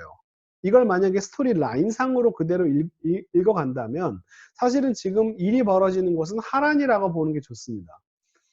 자, 그래서 너의 고향과 사람들이 지금 다 하란에 머물러 있는 거죠. 하란에서 내가 너에게 보여줄 땅으로 가라. 이렇게 얘기하는 장면이죠. 그래서 그 다음에 바로 나온 문장을 보세요. 이에 아브라함이 여호와의 말씀을 따라 갔고 롯도 그와 함께 갔으며 아브라함이 하란을 떠날 때에 이 부분을 놓치시면 안 됩니다. 네, 아브라함이 갈대아 우르를 떠날 때가 아니라 하란을 떠날 때예요. 그때 나이가 75세였다. 그러니까 결국은 지금 이게 만약에 이걸 갖다가 그대로 스토리 라인으로 읽는다면 아브라함한테 나타나서 하나님께서 야, 너 떠나서 내가 보일 땅으로 가라라고 했던 이 말씀을 하신 장소는 어디냐면 사실 하란이라고 보는 게 좋습니다. 그래야 되는 거잖아요. 그죠? 그래서 이제 여기서 지금 아브라함이 여호와 말씀을 따라갔고 롯도 그와 함께 갔으며 아브라함이 갈대아 우르를 떠날 때가 아니라 하란을 떠날 때예요. 그죠? 그러니까 하란에서 벌어진 일이다라고 보는 게 사실은 더 정확합니다. 그렇지 않나요? 네. 75세였더라. 아브라함이 그의 아내 사레와 조카와 롯과 하란에서 모은 모든 소유와 자 그러니까 이 상황이 어디서 벌어진 거예요? 다 하란에서 벌어진 겁니다. 그러니까 하란에서 꽤 오랫동안 머물러 있었다라고 얘기할 수 있어요. 그래서 하란을 지금 데라의 지금 뭐 고향이라고 번역하기는 그렇지만 어쨌든 데라의 그 아버지의 집 원래 땅이라고 하는 너의 원래 땅이라 이 땅을 하란이라고 봐도 사실은 무방할 것처럼 저는 보여요. 자 어쨌든 지금 다 상황이 다 하란입니다. 하란에서 사람들을 끌고 가나안 땅으로 왔습니다. 그러면 하나님께 나타난 장소가 갈대아 우르가 아니라 하란일 거라고 생각할 거 아니에요. 그죠? 저는 이렇게 보는 게 네. 그 다음에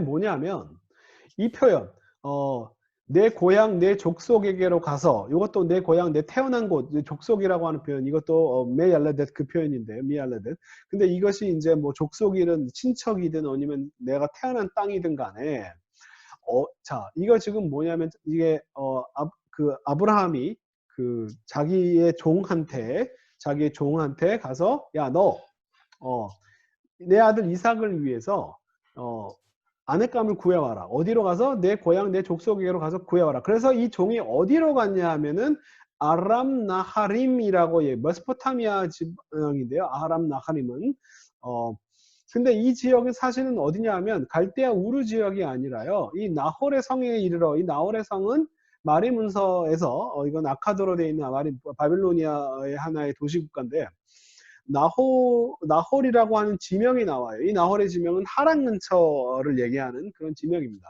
그러니까 갈대아 우르가 아니라 지금 정확히 좀 대충 그림을 그리면요 어떻게 되어 있냐면 자 가나안이 이쪽이고 그 다음에 갈대아 우르가 페르시아만이 있고 갈대아 우르가 바로 여기 있었다고 한다면 하란은 여기 중간에 있는 지역이 하란이에요. 유프라테스 강 근처에. 자 그러면 물론 여기까지 하란까지를 다 메소포타미아라고 얘기할 수 있습니다. 아람 나하림이라고 하는 지역은 그러니까 아람이라고 하는 지역은 특별히 또 이쪽 지역을 얘기하는 표현이에요. 그러니까 이쪽 전체를 다 메소포타미아라고 얘기할 수 있습니다. 왜냐면 메소포타미아라고 하는 지역이 이 지역이 아니라 굉장히 큰 지역이기 때문에 이 두 강의 흐름을 다 포함하는 거기 때문에 굉장히 큰 지역이고요. 그 중에 지금 가나안으로 넘어가기 바로 직전에 지금 여기서 멈춰 있는 상황입니다. 자 그러면 이 어디로 가냐면 갈대아우르로 만약에 갈대아우르였으면 갈대아우르로 가야지 왜 여기로 갑니까? 그죠? 그것도 말이 안 됩니다. 그러니까 이 표현 자체가 내 고향 내 족속이라고 하는 표현 자체가 갈대아우르를 얘기하지 않고 하란을 얘기한다라고 보는 게 좋을 것 같아요. 그 다음에 또 마찬가지예요. 이삭도 야곱을 불러서 야 너는 이 친척 집에 가라 라고 얘기하면서 간 곳이 어디냐면 하란으로 갑니다. 그죠? 그래서 이 나홀의 손자 라반. 그러니까 이 사람들이 지금 뭐냐면, 자, 그러니까 이 지역을 지금 이 하란으로 향해 갔더니라고 하면서 이 사람을 만난 사람들이 너 어디서 왔니? 그랬더니 우리는 하란에서 왔습니다. 라고 얘기하니까, 야, 그러면 하란 사람이니까 나홀의 손자 라반 아느냐? 하란과 나홀이 연결이 되어 있는 거죠. 근데 재밌는 건 성경에서 이 나홀이 하란으로 왔다라는 얘기는 좀 없네요. 그죠? 그건 저도 오늘 처음 보는 얘기입니다. 저는 하란까지 데라가 다 데리고 왔다가 하란만 남겨놓고 나머지 다 데려온 것처럼 생각하고 있었는데 재밌게도 그 표현은 또 없네요. 이것도 흥미로운 장면입니다. 어쨌든 자 나홀의 손자 라반 하란이다라고 하는 지명을 듣자마자 나홀의 손자 라반은 아느냐라고 바로 질문합니다. 그렇죠? 그러니까 이게 다 지금 하란을 중심으로 이야기가 스토리가 진행되고 있어요. 자 그런데 우리는 성경이 다 장로님들이 기도할 때도 다 뭐 아브라함을 갈대아우르에서 불러내시고 막 이런 식으로 기도를 다 하시잖아요. 그죠? 거의 대부분의 기독교인들이 아브라함 하나님께서 갈대아 우르에서 나타나서 아브라함을 불렀다라고 생각을 하는데 그 생각이 굉장히 오래된 생각입니다. 그냥 저는 구약만 보면 하란에서 나왔다라고 보는 게 가장 정확한 생각인데 그런데 보시면 이 갈대아인의 우르라고 하는 이 표현이 사실은 이 고대 해석가들 사이에서 이 갈대아인이라고 하는 표현은 이 천문학과 점성술로 아주 유명한 이 바빌로니아 지역의 사람들로서 이 갈대아인이라고 하는 단어 자체가 그리스와 아람어에서 천문학자와 동의어했답니다. 이거 쿠걸이 그 구약 성경 신학이라고 하는 책에서 설명하는 장면이고 그러면서 이 갈대아인과 아브라함 사이를 어떻게 이해했는지를 이런 고대 문헌들을 이제 이 쿠걸이 다 모아놔서 제가 갖고 왔습니다. 자, 이거 성경에 다 없는 표현들입니다. 그러니까 얘네들은 뭔가 별을 관측하는 사람들이다. 그리고 그 별이 신들이다. 라고 믿었던, 얘네들은 다신론적인 애들이고, 뭐 이런 식으로 이제 다신론과 유일신, 뭐 이런 식으로. 그 다음에 이 별들을 관측을 하는, 별들을 신이라고 생각하는 이 멍청한, 얘네들로부터 그 별들을 창조하신 유일신을 믿는 게 바로 아브라함입니다. 그러니까 아브라함의 유일신 사상을 다 다신론적인 상황에서 아브라함은 유일신론자다라고 하는 걸 강조하기 위해서 그 강조점을 하란에 두지 않고 갈대아우르로 뒀다는 거예요. 이게 제가 읽어내는 방식입니다. 그래서 이 갈대아에 홀로 앉아 별들을 관찰했다. 이게 성경에 없는 표현들을 다 쓴 거예요. 이게 정말 신구약 중간기에 얼마나 많이 정말 성경에 대해서 오만 아이디어들이 얼마나 많았는지를 보여주는 성경에 없는 이야기들을 막 씁니다. 아브라함은 갈대아에 혼자 앉아 별들을 관찰했다. 그러면서 이 별들을 관찰할 때 다른 얘네들은 이 천문학자 얘네들은 이 점성술자 얘들은 이 별들이 다 뭐 신들이고 막 그래 신들의 운행을 아는 것처럼 생각하지만 이 아브라함은 이 해와 별들 이 모든 것들이 다 하나님께서 만드신 것이다.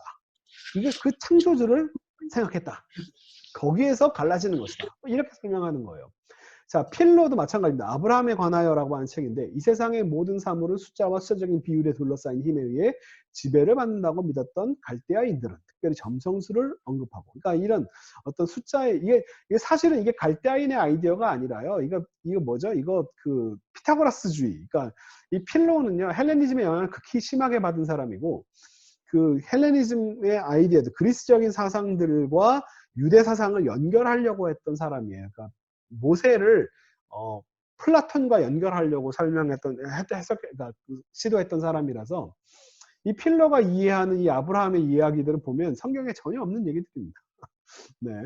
갈대아인들은 점성술을 연습하고 모든 사물의 별들의 움직임에 영향을 받는다고 생각했다. 땅에 일어나는 일들과 하늘의 일들과 연관성을 관련한 수요의 배열을 추구하면서 그들은 세계 자체가 신이라고 상상하게 되었다. 그러나 세계가 세계를 창조한 조물주와 같은 것은 아니었고 그렇게 이해하는 것자가 신성 모독이다. 아브라함은 원래 이제 이런 생각 속에서 자라났고, 그러니까 이런 뭐죠? 일종의 점성술과 신비주의적인 아이디어를 가지고 자라났고, 그의 눈이 깊은 잠에 띄어질 그가 깨달기 전까지는 진정한 갈대인을 모습과 갖추었다. 자, 이런 말들이 뭐냐면 아브라함이라고 하는 인물을 유일신론자라고 하는 거, 그 다음에 그래서 이 갈대아인과의 대비를 통해서 이 아브라함을 선택했다라고 하는 걸 강조하기 위해서 이 대결점들을 갈대아우르로 두고 있는 거예요. 요제푸스도 마찬가지입니다. 아브라함은 땅과 바다와 받는 변화들, 해와 달. 자, 성경에 다 이 사실을 이해할 수 있다. 이런 얘기가 성경에 어디 있나요? 네? 성경에 전혀 없는 이야기들을 가지고 사람들이 아브라함을 이해했습니다. 그러니까 이 신구약 중간기에 사람들이 얼마나 성경을 자의적이고 창의적이고, 네. 그러니까 실제로 신약 성경 시대의 사람들, 우리가 신약 성경에 있는 그 신약 성경 사람들이 구약을 이해하는 방식도 이 사람들이 이해하는 방식과 그렇게 차이가 없을 거예요. 자, 왜냐하면 만약 이러한 물체들이 그들을 제어할 어떤 힘을 가졌다면 그들은 확실히 그들 스스로 규칙을 그러니까 결국은 얘네들이 자체의 힘으로 정돈을 하는 게 아니고 조물주의 힘에 의해서 결합하는 것이 확실하다. 이런 것들을 아브라함이 깨달았다. 그런 얘기가 성경에 어디 있나요? 전혀 없는 얘기예요. 이런 식으로 성경을 이해했다는 거예요. 자, 그런데 우리가 사실은 이런 아이디어들 뿐만 아니라 이런 아이디어들이 지금까지 영향을 받고 있는 거고, 사실은 우리가 어디에서 이 아브라함이 갈대아 우르를 떠났다라고 하는 그 이야기를 사실은 우리는 어디에서 보냐면 이 사도행전 7장의 스데반의 설교에서 나옵니다. 우리의 조상 아브라함이 하란에 있기 전, 하란에서가 아니라 하란에 있기 전 메소포타미아에 있을 때, 사실 하란과 메소포타미아가 큰 의미에서 메소포타미아 일부분이 하란인데 이 스데반은 이 개념을 잘 모르고 있는 것 같아요. 자, 그러면서 내 영광의 하나님이 그에게 보여 이르시되 내 고향 친척을 떠나 내가 보일 땅으로 가라 하시니 아브라함이 갈대아 사람의 땅을 떠나 하란에 거하다가, 이렇게 설명합니다. 이거는 우리가 있는 본문하고 약간 틀려요. 그죠? 아브라함이 하란을 떠난 게 아니라 아브라함이 갈대아 사람의 땅을 떠나 하란에 거하다가 그의 아버지가 죽음에 하나님이 그를 거기서 너희 지금 사는 땅으로 옮겼다. 이렇게 얘기합니다. 이 스데반의 기도가 아브라함이 갈대아 사람의 땅을 떠났다라고 하는 이 표현 때문에 우리는 하나님께서 아브라함이 갈대아 사람에서 부르 이렇게 생각하나요? 자, 근데 제가 이거를 곰곰이 따져보면 이 스데반의 설교의 내용들이 사실은 좀 문제가 되게 많습니다. 이렇게 얘기해서 죄송한데 이 훌륭한 스데반 집사님의 설교에 대해서, 왜냐하면 일단은 하란과 메소포타미아를 잘 구별하지 못하는 것도 문제이긴 합니다만, 그건 뭐 그럴 수도 있고요. 뭐 엄밀한 의미에서 하란은 메소포타미아가 아니다, 뭐 이렇게 얘기할 수도 있긴 하겠지만, 자, 보다 좁은 의미의 메소포타미아라고 한다면, 자, 그렇지만 그것만 문제가 아닙니다. 자, 아브라함이 하란에 거하다가 그의 아버지가 죽자 가나안 땅으로 옮겼다. 자, 이 얘기는요, 제가 이걸 계산을 다 해봤습니다. 자, 데라가 70세에 아브라함과 날과 하란을 낳았다. 그러면 이제 이걸 70세에 한꺼번에 낳은 게 아니라면, 아브라함이 만약에 뭐 막내여도 아버지 데라와 아브라함 사이는 나이가 70의 차이가 나고요. 그죠? 만약에 아브라함이 뭐 막내가 아니라 첫째였고 얘네들보다 몇 년 전에 더 태어났다라고 하면은 적어도 데라와 아브라함 사이에는 70 혹은 최대 70, 그 다음에 그보다는 적을 거예요. 근데 성경에서 뭐라고 얘기했냐면 데라가 언제 죽었냐면 205세에 죽었다라고 써 있습니다. 그럼 이걸 계산해 보면 근데 또 하나, 아브라함이 하란을 떠날 때 75세라고 얘기했습니다. 자, 그러면 만약에 아브라함과 데라 사이가 최소 70세 차이가 난다면 아브라함이 75세 때 떠났는데 그때 데라는 145세밖에 안 됩니다. 그보다 더 어릴 수도 있어요. 왜냐하면 나이 차이가 70세가 아니라면. 그런데 145세 때는 아직 살아있을 때입니다. 205세에 죽었다고 되어 있는데, 하란이 죽은 후에, 하란이 아니라 죄송합니다. 이 데라가 죽은 후에 하란을 떠났다면, 아브라함은 최소 135세입니다. 왜냐하면 205세에 죽었기 때문에 70을 빼면 135세예요. 그러니까 이게 지금 스데반이 이 구약의 이 표현들을, 이 내용들을 종합해 보면 이 숫자 계산이 안 나옵니다. 이거 문제예요. 네, 이게 제가 숫자를 보라고 했던 게 바로 이런 부분입니다. 이렇게 되면 데라가 스데반이 뭔가 숫자를 착각했거나, 아니면 우리가 보고 있는 이 구약 성경과 다른 구약 성경을 봤거나, 둘 중에 하나일 거예요. 자, 요셉이, 그 다음에 또 하나, 이거는 이제 스데반 설교에 나오는 표현인데, 요셉이 사람을 보내어 그의 아버지 야곱과 온 친족 75사람을 청하였더니 라고, 이게 설교 중에 쭉 나오는 장면인데, 그러니까 이제 소위 말하는 유대인들한테 그 당시에 이제 유대인들한테 스데반이 설교를 하는데 이렇게 설교합니다. 요셉이 사람을 보내. 근데 성경에 뭐라고 되냐면 70명이라고 되어 있습니다. 75명이 아니라. 뭐 이 정도 숫자는 뭐 우리가 모르는 5명이 다 들어간지 모르겠지만 왜 75명이라 하는지 모르겠어요. 70명이라고 성경에 2번이나 써 있는데, 창세기와 신명기에. 자, 그러니까 이것도 숫자적인 이건 그렇게 큰 실수는 아니라고 볼 수도 있습니다. 뭐 약간의 숫자의 뭐 실수는 뭐 대단한 이거 뭐 스테반이 숫자를 잘 몰랐을 수도 있고요. 숫자에 보니까 숫자에 약하네. 그 다음에 또 하나, 사실 이게 가장 큰 문제입니다. 사실 스테반 설교에서 가장 큰 문제가 이 부분이에요. 야곱이 애굽에서 죽은 후에 스테반이 설교할 때 야곱이 세겜으로 옮겨져서 아브라함이 세겜 하몰의 자손에게서 은으로 산 무덤에 장사됐다. 지금 뭐냐면 야곱이 세겜에 묻혀졌다라고 설교한 내용입니다. 자, 근데 창세기는 뭐라고 얘기하냐면 야곱은 어디 묻히냐 하면요. 헤브론 아므레 막벨라 굴에 자 아브라함과 그 어머니와 함께 다 묻혀요. 네. 그러니까 여기 이삭과 함께 여기 다 묻힙니다. 여기 지금 그러니까 헤브론 땅에 묻혀요. 헤브론에 묻히지 세겜에 묻히지 않습니다. 그리고 이 지금 아브라함이 세겜 자손에게서 딴 이 무덤이라고 했는데 그 지역은요 누가 산 거냐 하면은 아브라함이 산 게 아니라 야곱이 베크시타를 주고 세겜의 아버지 하볼에게서 산 밭입니다. 거기에 누가 묻히냐 하면 야곱이 묻히는 게 아니라 요셉이 묻혀요. 요셉은 세겜에 묻힙니다. 야곱은 해족서 에브론에게서 산 그 마므레 앞 막벨라 굴에 여기에 장사됩니다. 그러니까 지금 스테반이 여러 가지로 헷갈리고 있어요. 이 짧은 설교에 굉장히 많이 틀리고 있습니다. 근데 사실은 이 세겜과 헤브론이라고 하는 이 두 지역은요, 엄밀한 의미에서 이 당시 이스라엘 사람 유대인이라면 헷갈릴 수가 없는 이야기예요. 뭐냐면 세겜은요 북이스라엘에 속해 있는 지역이고요. 헤브론은 남유다, 예루살렘보다 밑에 남유다에 속해 있는 지역입니다. 근데 지금 이거는 지금 제2성전기 이후죠. 그죠? 바벨론 포로로 갔다 온 이후로 남유다 중심주의가 강한 시대에 유다 사람들의 세상입니다. 이건 이미 옛날에 망했어요. 옛날에 망했습니다. 그러니까 남유다 중심주의 사람들한테 지금 뭐라고 이야기하냐 하면 너희 조상 야곱이 헤브론에 묻혀 있다고 성경에 쓰여 있는데 이신 세겜에 묻혔다라고 얘기합니다. 이거는 무슨 얘기냐면은 뭐 같은 내가 비유적으로 얘기하면 예를 들면 뭐 이승만 대통령이나 박정희 대통령이 죽어서 평양에 묻혔다라고 이야기하는 그런 표현 같은 얘기예요. 헷갈릴 수 없는 이야기를 지금 스테반이 하고 있는 이야기입니다. 이 세겜과 헤브론이라고 하는 건 지역적으로 헷갈릴 수 없어요. 굉장히 먼 지역이죠. 네. 그리고 북이스라엘과 남유다. 여기는 사마리아 지역입니다. 사마리아 지역.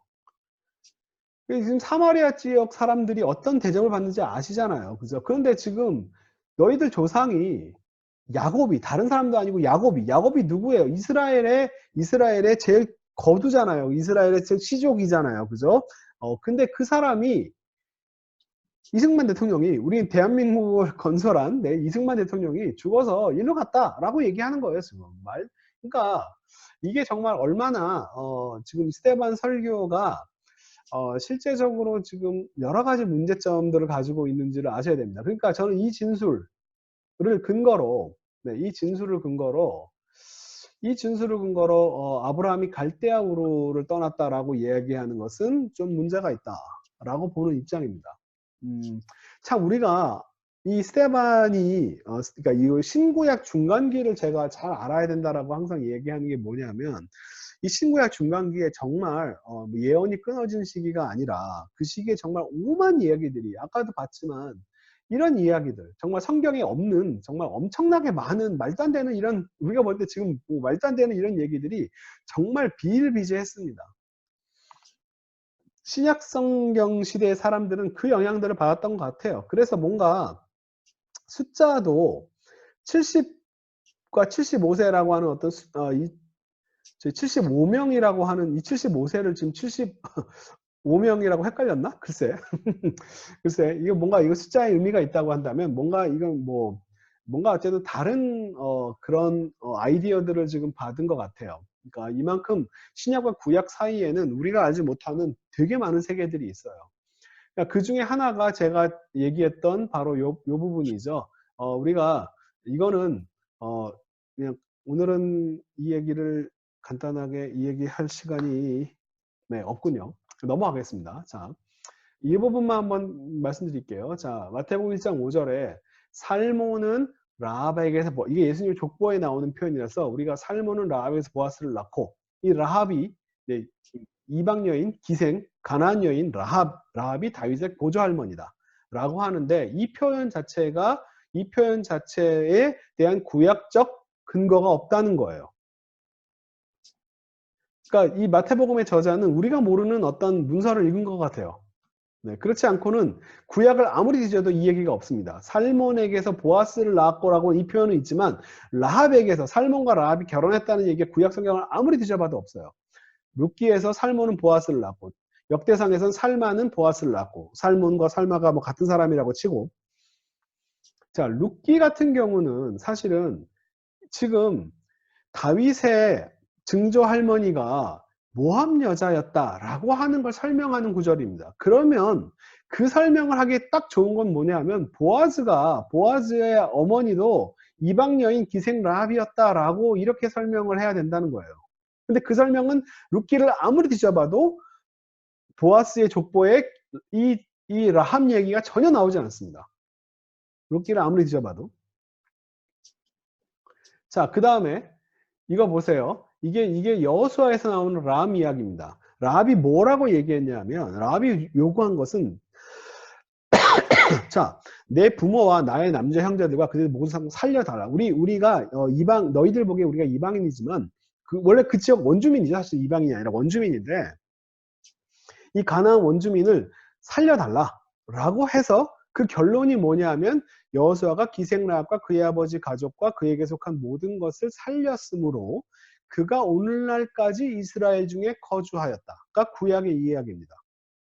자, 여기서 이 다윗 계보에 이 지금 라합이 그 다윗 계보의 할머니다라고 하는 이 엄청난 중요한 이야기를 오늘날까지라고 쓴 사람은 당연히 다윗을 겪은 사람이에요. 다윗 이후의 사람이 지금 이 글을 쓰고 있는 거지 다윗 이전 사람이 쓰고 있는 게 아닙니다. 그가 오늘날까지 네, 이스라엘 중에 거주하였으니 자 이거 그래서 지금 이 라합의 가족들이 지금 우리와 함께 살고 있다라고 하는 걸 설명하고 있는 장면이지 지금 네 이걸 살게 됐다 이 얘기를 하고 있는 겁니다. 이거 전혀 만약에 이 중간에 라합이 살몬과 결혼한 얘기가 있었으면 그리고 그것이 다윗의 계보였다면 그것만큼 중요한 얘기를 안 했을 리가 있나요 구약에?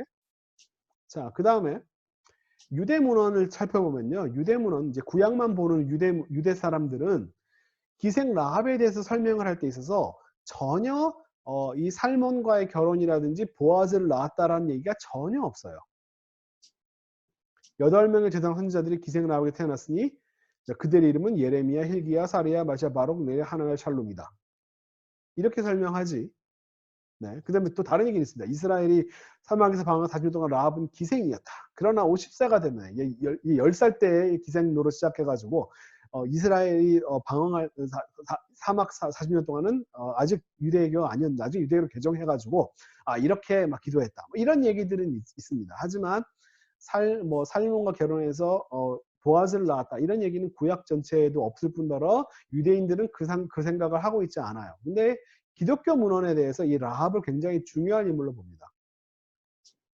그러면서 그리스도를 예표하는 표현이다. 이런 설명들을 하면서 그러니까 기독교에서 마태복음의 이 이야기는 사실은 이제 기독교에서만 하는 이야기라고 보시면 될 것 같아요. 네.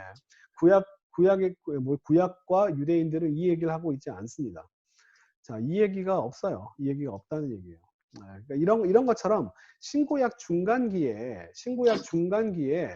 자, 지금 이 얘기도 정말 놀라운 이야기입니다. 이 얘기가 없다는 건 사실은 좀 말이 안 되는 얘기예요. 왜냐하면 제2성전기 이후에 가장 중요한 모델이 바로 다윗입니다. 다윗이 가장 모델이에요. 그 전에는 모세였다가 제2성전기에는 모세가 가장 중요한 사람이었다가 제2성전기에서는 새로운 나라를 건설하는 다윗을 가장 높은 다윗의 씨가 제일 중요한 거예요. 그래서 다윗의 자손 예수님이 계속 이렇게 얘기하는 게 뭐냐면 제2성전기에서 다윗이 가장 중요한 사람이기 때문에 그렇습니다. 근데 결국 룻기가 뭘 얘기하냐면 이 모함 여인이 다윗의 증조할머니다라고 하는 것이 얼마나 정말 엄청난 스토리인데, 엄청난 사건인데, 모압은 자 롯의 후예고요. 롯은 아브라함과 사촌간입니다. 그러니까 셈족이에요. 결국 셈족입니다. 그죠? 롯은 모압 여인이라고 하지만 이방 여인이고 좀 약간 많이 롯과 딸에 의해서 낳은 좀 덜 떨어지긴 하지만 그래도 결국은 롯이라고 하는 아브라함의 사촌의 친척이라서 셈족이라 해당될 수 있는데 이 라합 가나안 여인은요. 가나안 여인은 함족입니다. 그러니까 이거보다 더 엄청난 이야기를 하고 있는 거예요. 사실은 룻기보다 라합과 살몬의 결혼 이야기. 심지어 얘는 기생입니다. 기생은 창녀예요. 조나라고 되어 있습니다. 창녀예요. 뭔가 이게 뭐 몸은 안 판 기생 이런 게 아니라 그게 창녀입니다. 창녀랑의 문제가 아니라 이것도 문제지만 이것뿐만 아니라 가나안 함족의 후손이다라고 하는 이 얘기가 더 엄청난 이야기예요. 근데 이 엄청난 이야기가 구약 성경에 없다라고 하는 게 저는 납득이 잘 안 갑니다.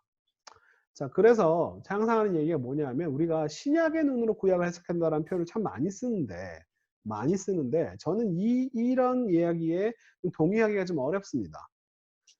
그러면 네, 신약 스데반이 이렇게 설교했으니까 구약은 그러면 스데반에 맞게 고쳐야 되나요? 구약을? 아니죠. 그죠? 아닙니다. 자, 우리는 사실 봐야 될 제대로 보는 관점은 뭐냐면 구약을 먼저 제대로 이해하고 그죠? 그러고 나서 신약이 도대체 어떻게 구약을 어떻게 이해했는가를 나중에 따로 이해해야 됩니다. 우선 구약을 제대로 이해한 뒤에 신약의 저자들이 구약을 어떻게 이해하고 해석하는가를 살펴야 하는 이게 제대로 성경을 이해하는 방식입니다. 그래서 구약을 먼저 제대로 신약의 영향을 최대한 배제하고 신약적 사고를 최대한 배제하고 구약을 구약 자체로 먼저 이해를 하고 난 뒤에 그 다음에 이 구약을 신약의 저자들이 어떻게 이해했는가 라고 하는 부분을 비교하면서 살펴봐야 하는 것이 올바로 성경을 이해하는 방식입니다. 라고 저는 생각합니다. 동의 안 하셔도 괜찮습니다. 자, 오늘은 여기까지였습니다. 오늘